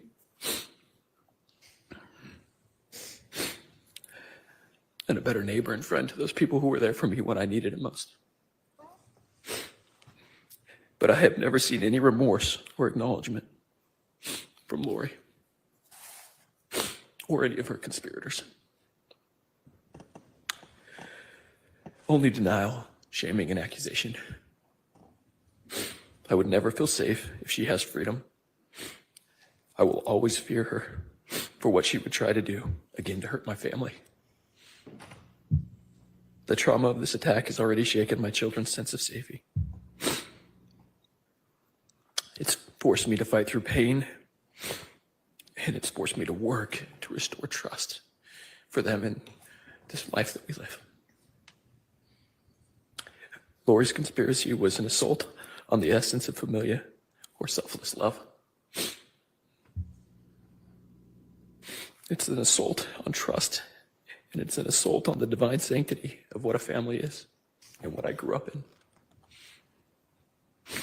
I would urge you to recognize this harm, this act that was intended to inflict pain upon myself, my family, my children, who deserve to grow up in a sacred, safe space. And I would ask you to protect us. As I let go of those angry feelings and all of those things, I would ask you to protect us, keep us safe, keep these people who deserve it safe. And I just ask that and thank you. Thank you. We're going to take a short recess of about 10 minutes. You may wish to remain in the courtroom in your seats, but if you do need to use the restroom, you might want to do that at this time. All right.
Please be seated.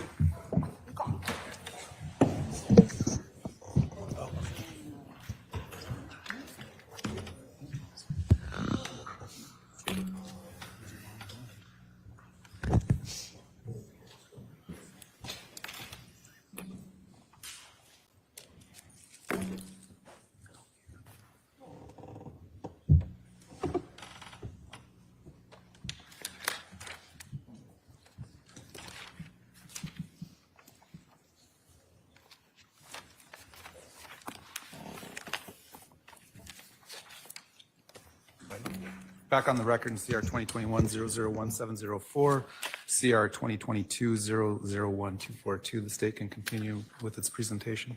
Thank you, Your Honor. This time, I would like to address the court.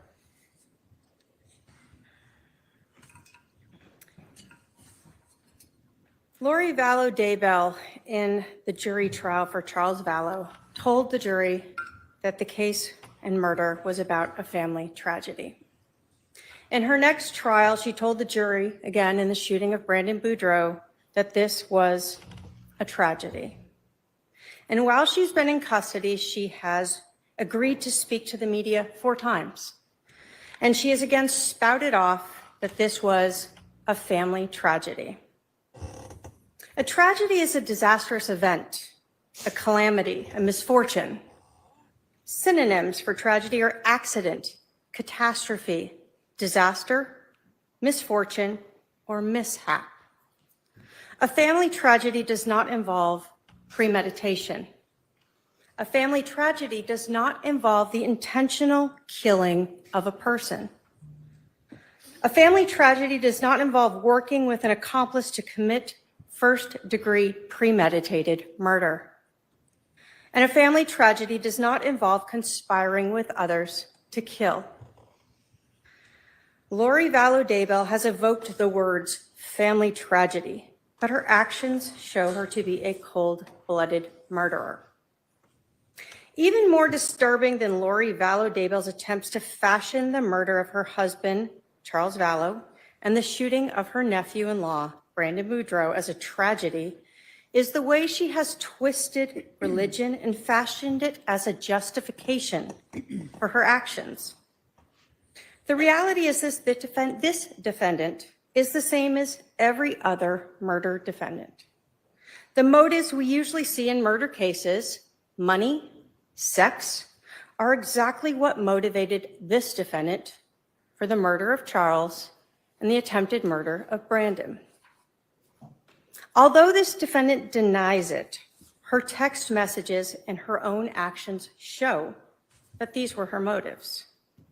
Lori Vallow Daybell's motive for helping to try to kill Brandon Boudreaux was to help Melanie, the woman who called Lori Vallow mom and called Chad Daybell dad or daddy. Just like with Charles, Lori and Chad used their twisted religion to claim that Brandon was dark, possessed, and therefore his death would be justified. Brandon's death would have given Melanie money, the same motive as with Charles. The only difference was this money was for Lori's, quote, daughter, Melanie. The court has presided over these 2 trials and has heard all of the evidence. The court has accepted the verdicts from both juries. And this court accepted this defendant's admission of statutory aggravating factors in both cases: the presence of an accomplice, the use of a deadly weapon, and for Charles's trial, the infliction of emotional harm on Charles's family. The court is legally permitted to find any other aggravating factors and to give each of them the appropriate weight or value. Emotional harm is a very strong aggravating factor that exists for both Charles's family and Brandon and his family. But how do you give the appropriate weight or value to the aggravating factor of emotional harm? The defendant admitted it exists, but that doesn't provide this court with the facts to really weigh the harm that this defendant sentenced these families to. So I want to start first with Charles's family and their emotional harm. Charles Vallow has 5 siblings. He has nieces and nephews. He has 2 sons from his first marriage, Cole and Zach. He had JJ and Tylee and Colby, and he had so many friends. You've heard from Charles's sisters and brothers. Charles regularly visited them. He talked with them regularly, and each sibling has suffered extreme harm as a result of this defendant. We didn't hear from Bobby today, one of Charles's brothers. When I first spoke with Bobby, he told me a story of March of 2019. Charles was visiting. Bobby talked to Charles, and Charles told him that Lori was trying to kill him and that she was going to kill him for his insurance money. Bobby told me how Charles was crying as he spoke and how difficult it was for him to talk to him about this. Bobby told me how much he misses Charles and that it felt like someone had cut off an arm or a leg. That's the pain that he suffers to this day.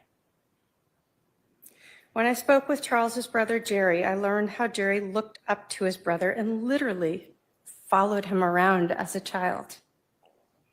How they shared a love of baseball, and Charles, who was a semi-pro, tried to help his brother learn to be a better player.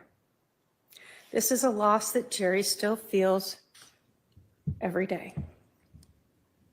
When I spoke with Charles's sister, Susan, she told me a story about how close her son was to his Uncle Charles, and the reaction that he had when she had to tell him that his Uncle Charles had been killed, how it devastated him.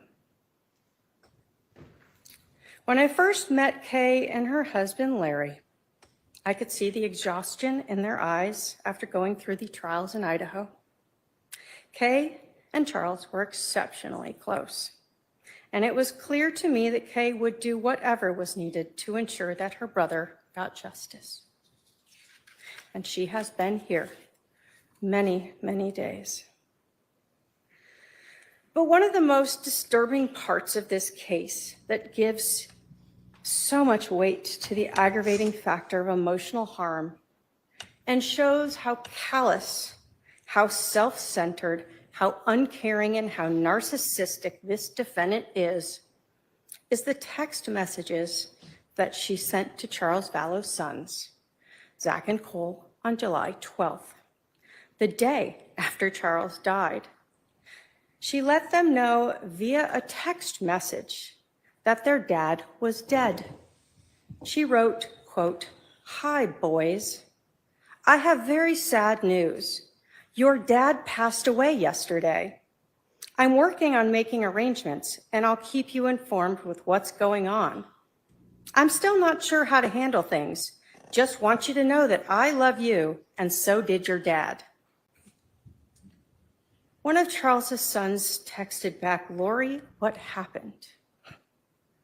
Lori Vallow knew that Alex Cox had shot and killed Charles, but instead of being honest or caring about his sons, she lied and told them, "We are still waiting on the ME report. I'll let you know more when I can." Charles's sons texted again and again, and at one point, one of them indicated, "You can't just tell us Dad died and disappear." On July 15th, one of Charles's sons texted Lori and said, quote, "Okay, Lori, it's been 3 days.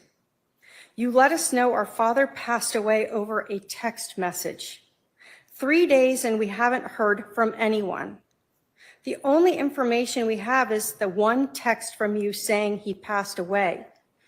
You disappeared after that. We need any information you have. What happened? When did it happen? How did it happen? Where is he now? Are there any funeral plans? We talked to him all the time, and now he's gone. He was our dad, and we loved him very much. We deserve answers." Lori Vallow Daybell never answered their questions about what happened to their dad. Instead, she lied to them and said she was planning to cremate Charles and take all of them to Hawaii to spread his ashes. Instead, this defendant FedExed Charles's ashes to Louisiana and took Chad Daybell to Hawaii. This court has heard from just a handful of the people who loved and cherished Charles. There are more in the courtroom and many more who could not be here. Each one of them will never be complete again. This defendant damaged every one of Charles's family members and friends when she helped orchestrate his murder. This court is in possession of lifetime injunctions for Susan Vallow, Jerry Vallow, and Kay Woodcock. The state asks that you sign those and serve them on the defendant. The state also provided to the defendant hard copies of the restitution requested by Kay Woodcock for travel, food, and housing, all the things she had to do to be here in this court. The total amount of restitution for Kay is $8,949.52. The state asks that you order that restitution. The court also heard from Brandon Boudreau and his family. Brandon survived his attack, but he suffered for months, fearing he would be killed. Brandon left Arizona to hide from Lori Vallow, Alex Cox, and Melanie Boudreau-Pulowski. Brandon is the person who tied this case to Charles's murder, and he alerted the police when he saw that Chad Daybell's wife had died, and he knew all of these things were connected. Imagine living in absolute fear that you could be shot and killed at any given time by people who were your family. Knowing a bullet had hit your car just a couple inches above your head. This is the emotional harm that this defendant thrust upon Brandon and his family. The court is in possession of lifetime injunctions for Brandon Boudreau, and the state asks that you sign it and have it served upon the defendant. Brandon asks to keep restitution open. He will be requesting that later. As I said earlier, the court has to weigh all of the aggravating factors that have been stipulated to by this defendant, all of the aggravating factors laid out in the state's sentencing memorandum, and the aggravating factors expressed to this court by the next of kin and victims against any alleged mitigating factors this defendant might present. There is no doubt that the aggravating factors substantially outweigh any alleged mitigation. The volume and weight of this defendant's actions and the aggravating factors support running each of these defendants' convictions consecutively to the others. Because of all of the aggravation, this defendant's actions, the state requests that this court run Brandon Boudreau's case consecutively to Charles Vallow's case, and that these two conspiracy to commit first-degree murder convictions from Arizona be run consecutively to the sentences in the defendant's Idaho murder case, CR 22-21-1624. Thank you. All right. Would the defendant like to address the court or present any witnesses? Yes, Your Honor. Could I remain sitting? Go ahead.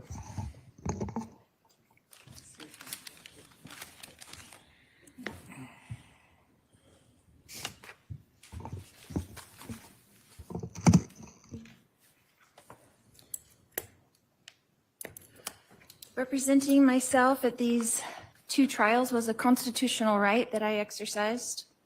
I could not have done so without my team. Annalena Ramirez, my paralegal, Jeff White, my investigator, and Pamela Hicks and Robert Abernathy, my advisory counsel. I acknowledge their diligence and hard work in helping me exercise that right. They worked tirelessly, and I appreciate them. Representing myself, I have learned much about the law through this process and I'm grateful for the knowledge that I have gained.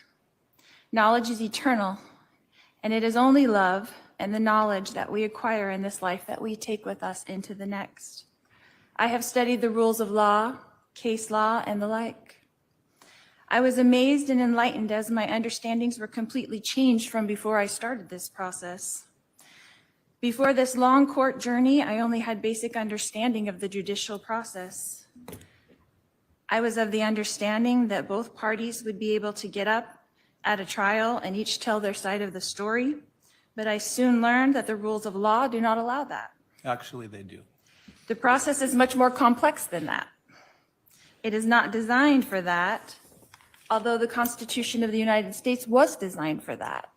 The rules of law negate most of that. As a defendant, I was precluded from calling several witnesses.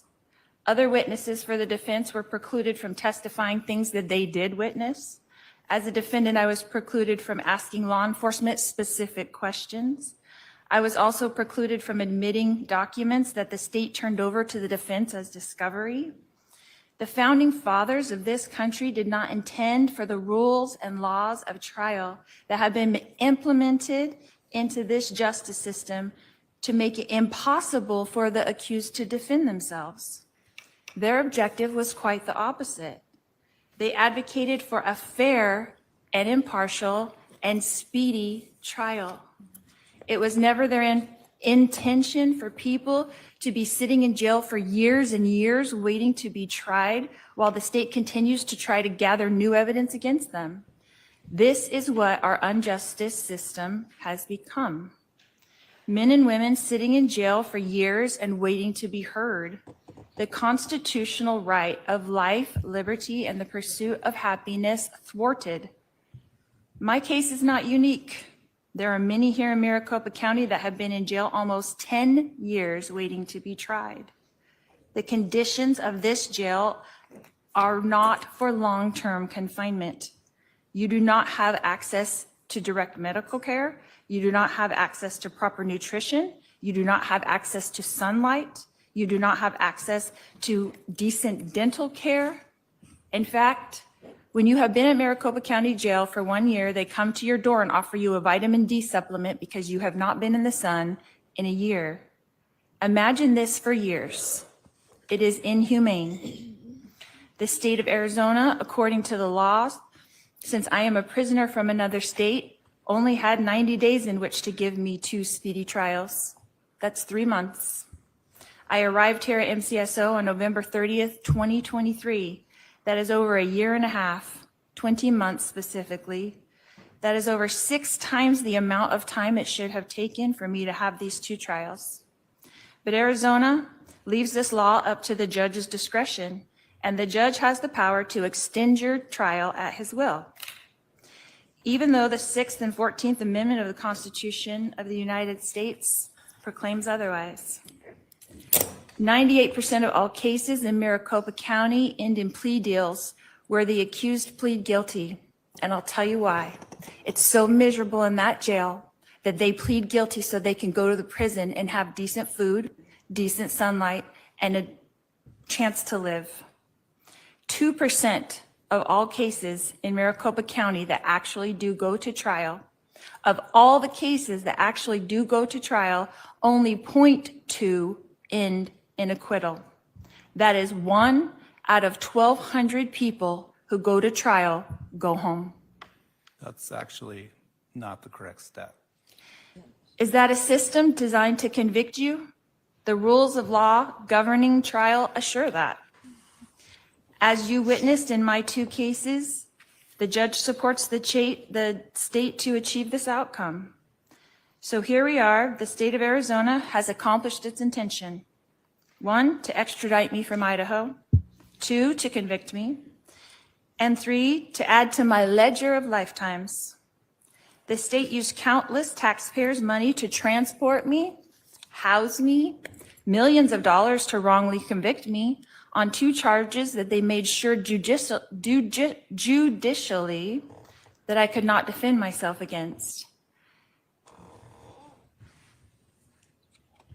I know political aspirations, raises, and job promotions were at stake.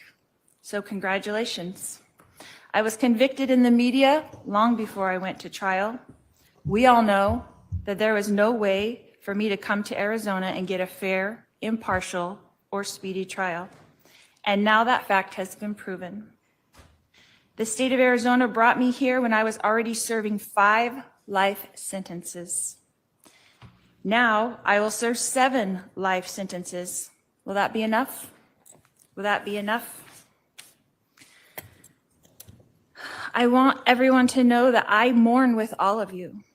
I am sorry for your pain. Losing those close to you is painful, and I acknowledge all of the pain, and I do empathize. I feel it too. If I was accountable for these crimes, I would acknowledge it, and I would let you know how sorry I was. But I have witnessed for myself what it is like to leave this mortal existence and return home when I temporarily died in the hospital giving birth to my daughter, Tylee.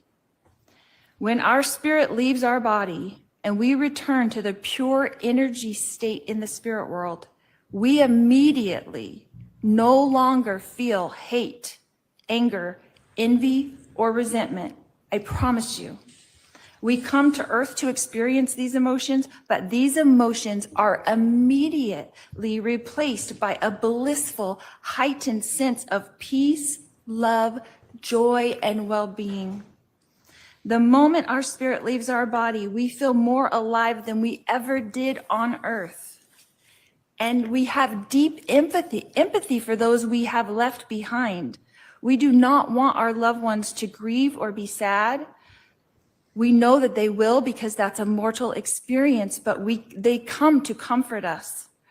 We immediately know the minute you leave your body, you are aware of who you are, why you came to earth, and that we will all be together again soon, and that this separation is only temporary. All of the cares and pressures and problems immediately melt away. And after comforting our loved ones, we move on with our eternal life, continuing to pursue knowledge and wisdom and understanding in eternal progression. Heaven is a very busy and happy place where everyone is engaged in projects that they love to do. That includes Joshua, that includes Tylee, that includes Tammy, that includes Charles. No one there, none of these people are seeking revenge or justice. So although we miss our loved ones, and I do too, I assure you that they are busy and happy and peaceful. I have felt the kind of contentment that they feel now, and I try to duplicate that here. So whether I'm giving 5 life sentences or 7 life sentences, I will continue to try to uplift and help and strengthen those around me. It does not matter where you serve on earth as long as you do it with love. It doesn't matter if I'm given 7 lifetimes or the death penalty like my husband. What things look impossible to man are easy for Jesus. Jesus tells us in the Bible not to judge, but this whole entire justice system is just that. So I want you to watch, because God will show the world great miracles. I will continue to love everyone I come in contact with, and I will turn this battle over to God. If this is God's battle, then the math doesn't matter. 7 lifetimes or the death penalty doesn't matter. God's miracles will abound. When a soldier goes off to war, he is a soldier. When a soldier comes back from war, he is a warrior. And Jesus is in the prisons. He is turning his soldiers into warriors. For the prisoners shall go free. Sometimes victory doesn't look like victory until it's finished. Prisoners who have been told that they will never go free will be free. And I want you to expect miracles, and I want you to watch for them, because you will see. We fear not what man can do, because God's warriors surround us. When the battle is relentless and this one has been for over 6 years, remember, God is building his army of warriors in the prison system. He is turning Sauls into Pauls. When Jesus is sending his servants into the prisons to prepare his warrior team, we will be there only until this purpose is complete, and then the warriors will walk free. We are redeemed by Jesus Christ, so we are free right now. But his chains will break, prison walls will fall, the power and majesty of God will be revealed. When Jesus is ready, he will call his warriors from the prisons, and we will walk free, and we will serve him. I will quote Moroni, the great prophet, from Moroni 8:16, and he says, "Behold, I speak with boldness, having authority from God. I fear not what man can do, for perfect love casteth out all fear." And in Ether, Moroni says, "And now, if I have no authority for these things, judge ye. For ye shall know that I have authority when ye shall see me, and we shall stand before God at the last day."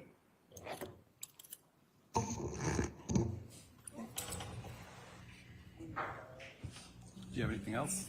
No.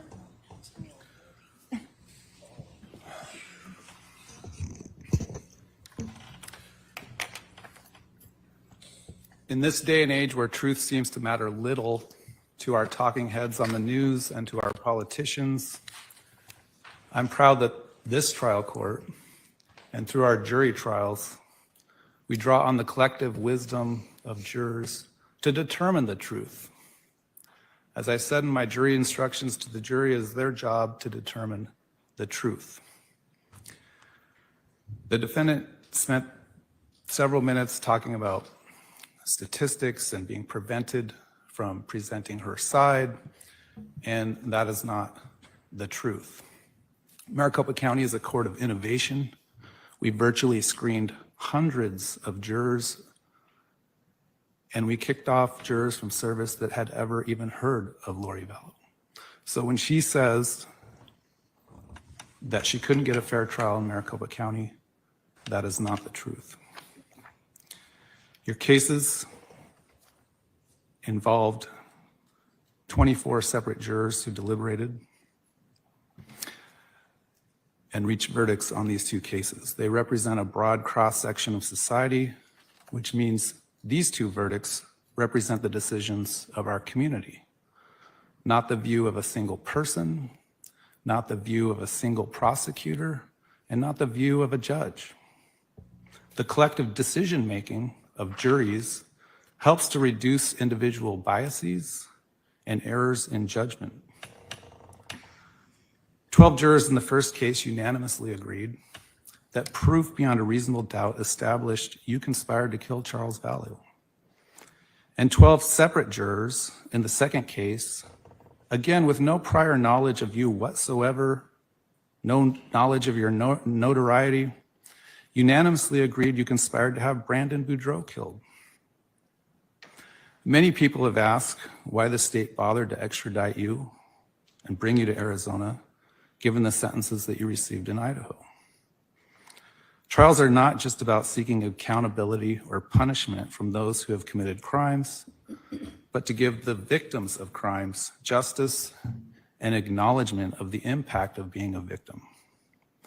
Justice demands not only recognition of the pain inflicted, but a firm response that upholds the dignity of every victim harmed by the actions of someone who has shown blatant disregard for humanity.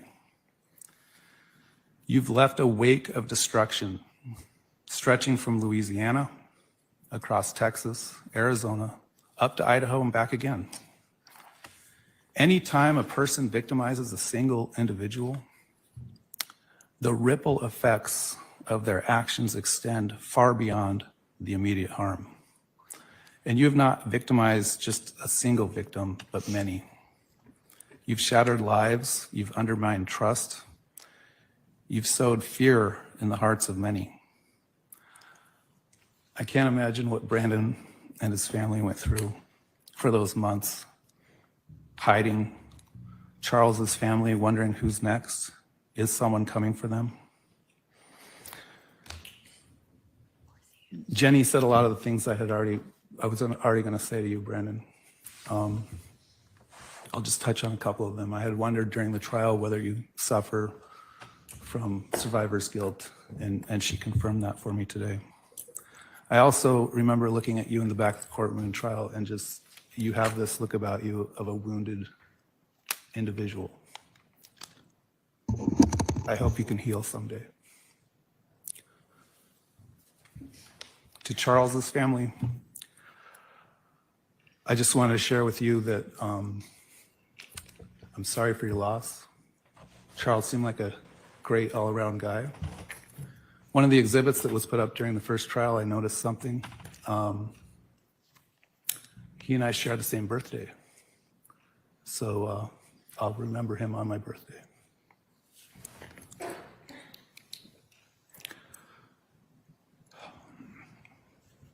I've seen many, many cases in my career where someone faces a long prison sentence for what amounted to one split-second bad decision. You are not that person. The amount of contemplation, calculation, planning, manipulation that went into these crimes is unparalleled in my career. Your powers of manipulation are profoundly destructive, one that undermines trust, distorts truth, and can erode the very foundations of healthy relationships and society.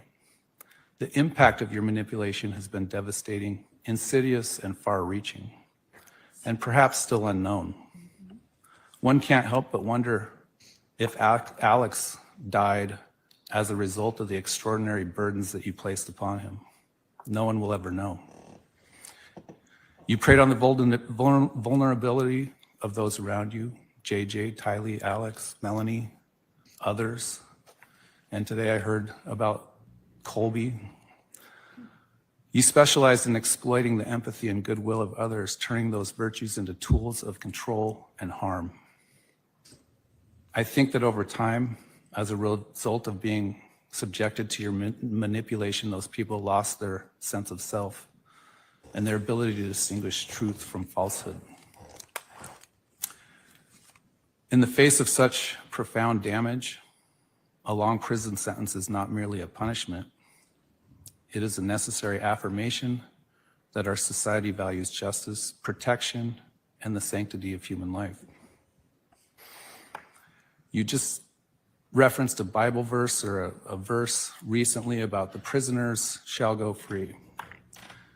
That is not a literal verse. That is a verse about people that accept Jesus can be in prison and they will go free when they die and go to heaven. But it will take an act of God for you to go free. In short, you should never be released from prison. Eventually, the camera that you seek out so much, the media requests, will lessen over time and you'll fade into obscurity. The state has requested that I find additional aggravation. The court does find that in CR 2021-001704, the offense was committed in the expectation that you would receive pecuniary gain. In the CR 2022-001242 case, the court finds the emotional harm suffered by Brandon and his family to be immeasurable. The sentences on those aggravating factors alone will be justified. The state also asked to find an aggravating factor of a prior felony conviction within 10 years of this offense. However, I'm hesitant to do that just because of the way that statute reads, that the offense had to be committed before the date of the offense on these two crimes, which it wasn't. So the court will decline to find that aggravating factor.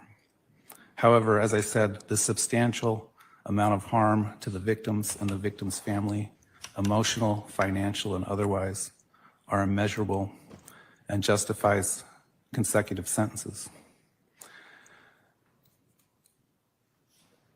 Ms. Vallow, what's your position on Ms. Woodcock's restitution request of $8,949.52? I just received it from my advisory council, and I'd like to get a chance to look at it. So I know that the restitution from Brandon hasn't been turned in yet, so we'll look at that and I can discuss it with my advisory council. Would you want to waive your appearance for a restitution hearing in the future and have your counsel handle that? I don't see why I couldn't appear by Zoom. I think my request would be just to leave, not waive her appearance at this time, but if there ends up being some restitution hearing, I can reach out to her and decide if she wants to be here for that. I'm not going to have her extradited from Idaho for a restitution hearing if she wants to appear. So that's my issue here. She may be able to appear virtually. I don't know. Because at this time, we don't have the restitution from Mr. Boudreaux, so. All right. I'm going to set a status conference regarding restitution as to Kay Woodcock. We'll set that in a few moments. If you agree to it prior to that date, we'll vacate it. If not, we'll have to talk about setting a restitution hearing. The court will also, at the request of Brandon Boudreaux, issue a lifetime injunction that prevents you from having any form of contact whatsoever with him for the rest of your life. The court will also issue an injunction on behalf of Susan Vallow, Kay Woodcock, and Jerry Vallow that likewise prohibits you from having any form of contact with them for the rest of your life. You'll be served with those injunctions later today. In each case, it's ordered that you pay a $9 victim compensation fund assessment, a $20 probation assessment, a $2 victims' rights enforcement assessment, and a $13 criminal penalty assessment. Although it's largely symbolic, the court's going to impose the maximum fine allowable for each case. It's ordered that you pay a $150,000 fine plus a 78% surcharge on each case. Those total fines on each case is $267,000. I know the law says that you can't financially benefit off your crimes, but in the event that somehow you did, those restitution amounts or those fine amounts are out there that can be paid. As to count 1 in CR 2021-001704, the court orders you to be sentenced to life in prison with the possibility of parole after serving 25 calendar years. This sentence would run consecutively to the District Court of the 7th Judicial District of the State of Idaho in Fremont County, case number CR 22-21-1624. As to count 1 in CR 2022-001-242-001, it's ordered that you be sentenced to life in prison with the possibility of parole after serving 25 calendar years. That sentence also, due to the number of victims you've created in the two cases, the immeasurable harm you've inflicted on many, it's ordered that that run consecutive to CR 2021-001-704. Because these sentences are consecutive to one another and consecutive to the Idaho case in which you are currently serving a sentence, you're giving 0 days credit for time served. You have the right to appeal from the orders of the court and to have a lawyer represent you. If you cannot afford a lawyer, one will be appointed for you. If instead you want to represent yourself in your appeal, you must file a written waiver no later than 30 days after the filing of your notice of appeal. If you cannot afford copies of the necessary records and transcripts, they would be provided for you at no cost. If you want to appeal, you must file a notice of appeal within 20 days of today, or you lose that right. If you want to petition for post-conviction of relief, you must file a notice within 90 days from today, or within 30 days after the appellate court issues a mandate affirming the judgment and sentence in your direct appeal, whichever is later, or you would lose that right as well.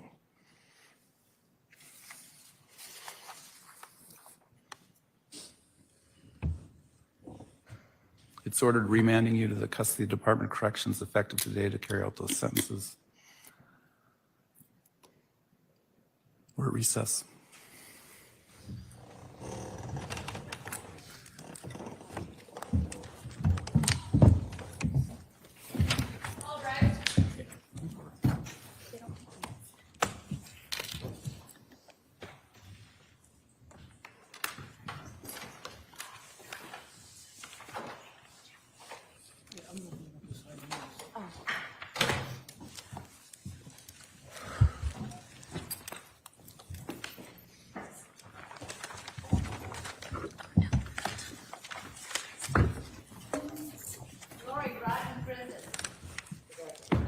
that. Let's go.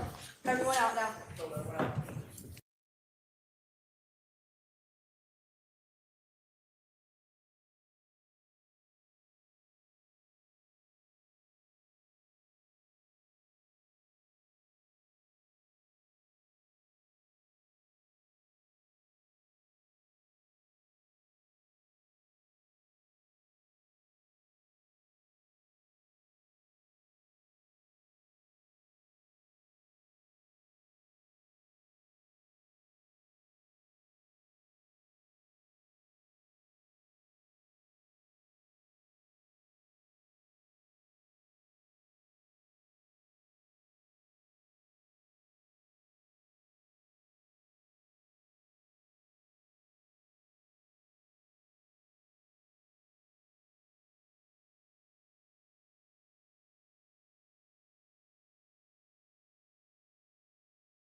Season 6, we're back again. Kristi and Katie, your crime time friends. Stories, justice, laughs collide. True Crime Squad, come join the ride.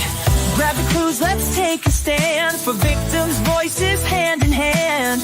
True Crime Squad, it's time to shine. Season 6, your turn, your time. True Crime Squad, where justice meets hilarity. Your turn, your time.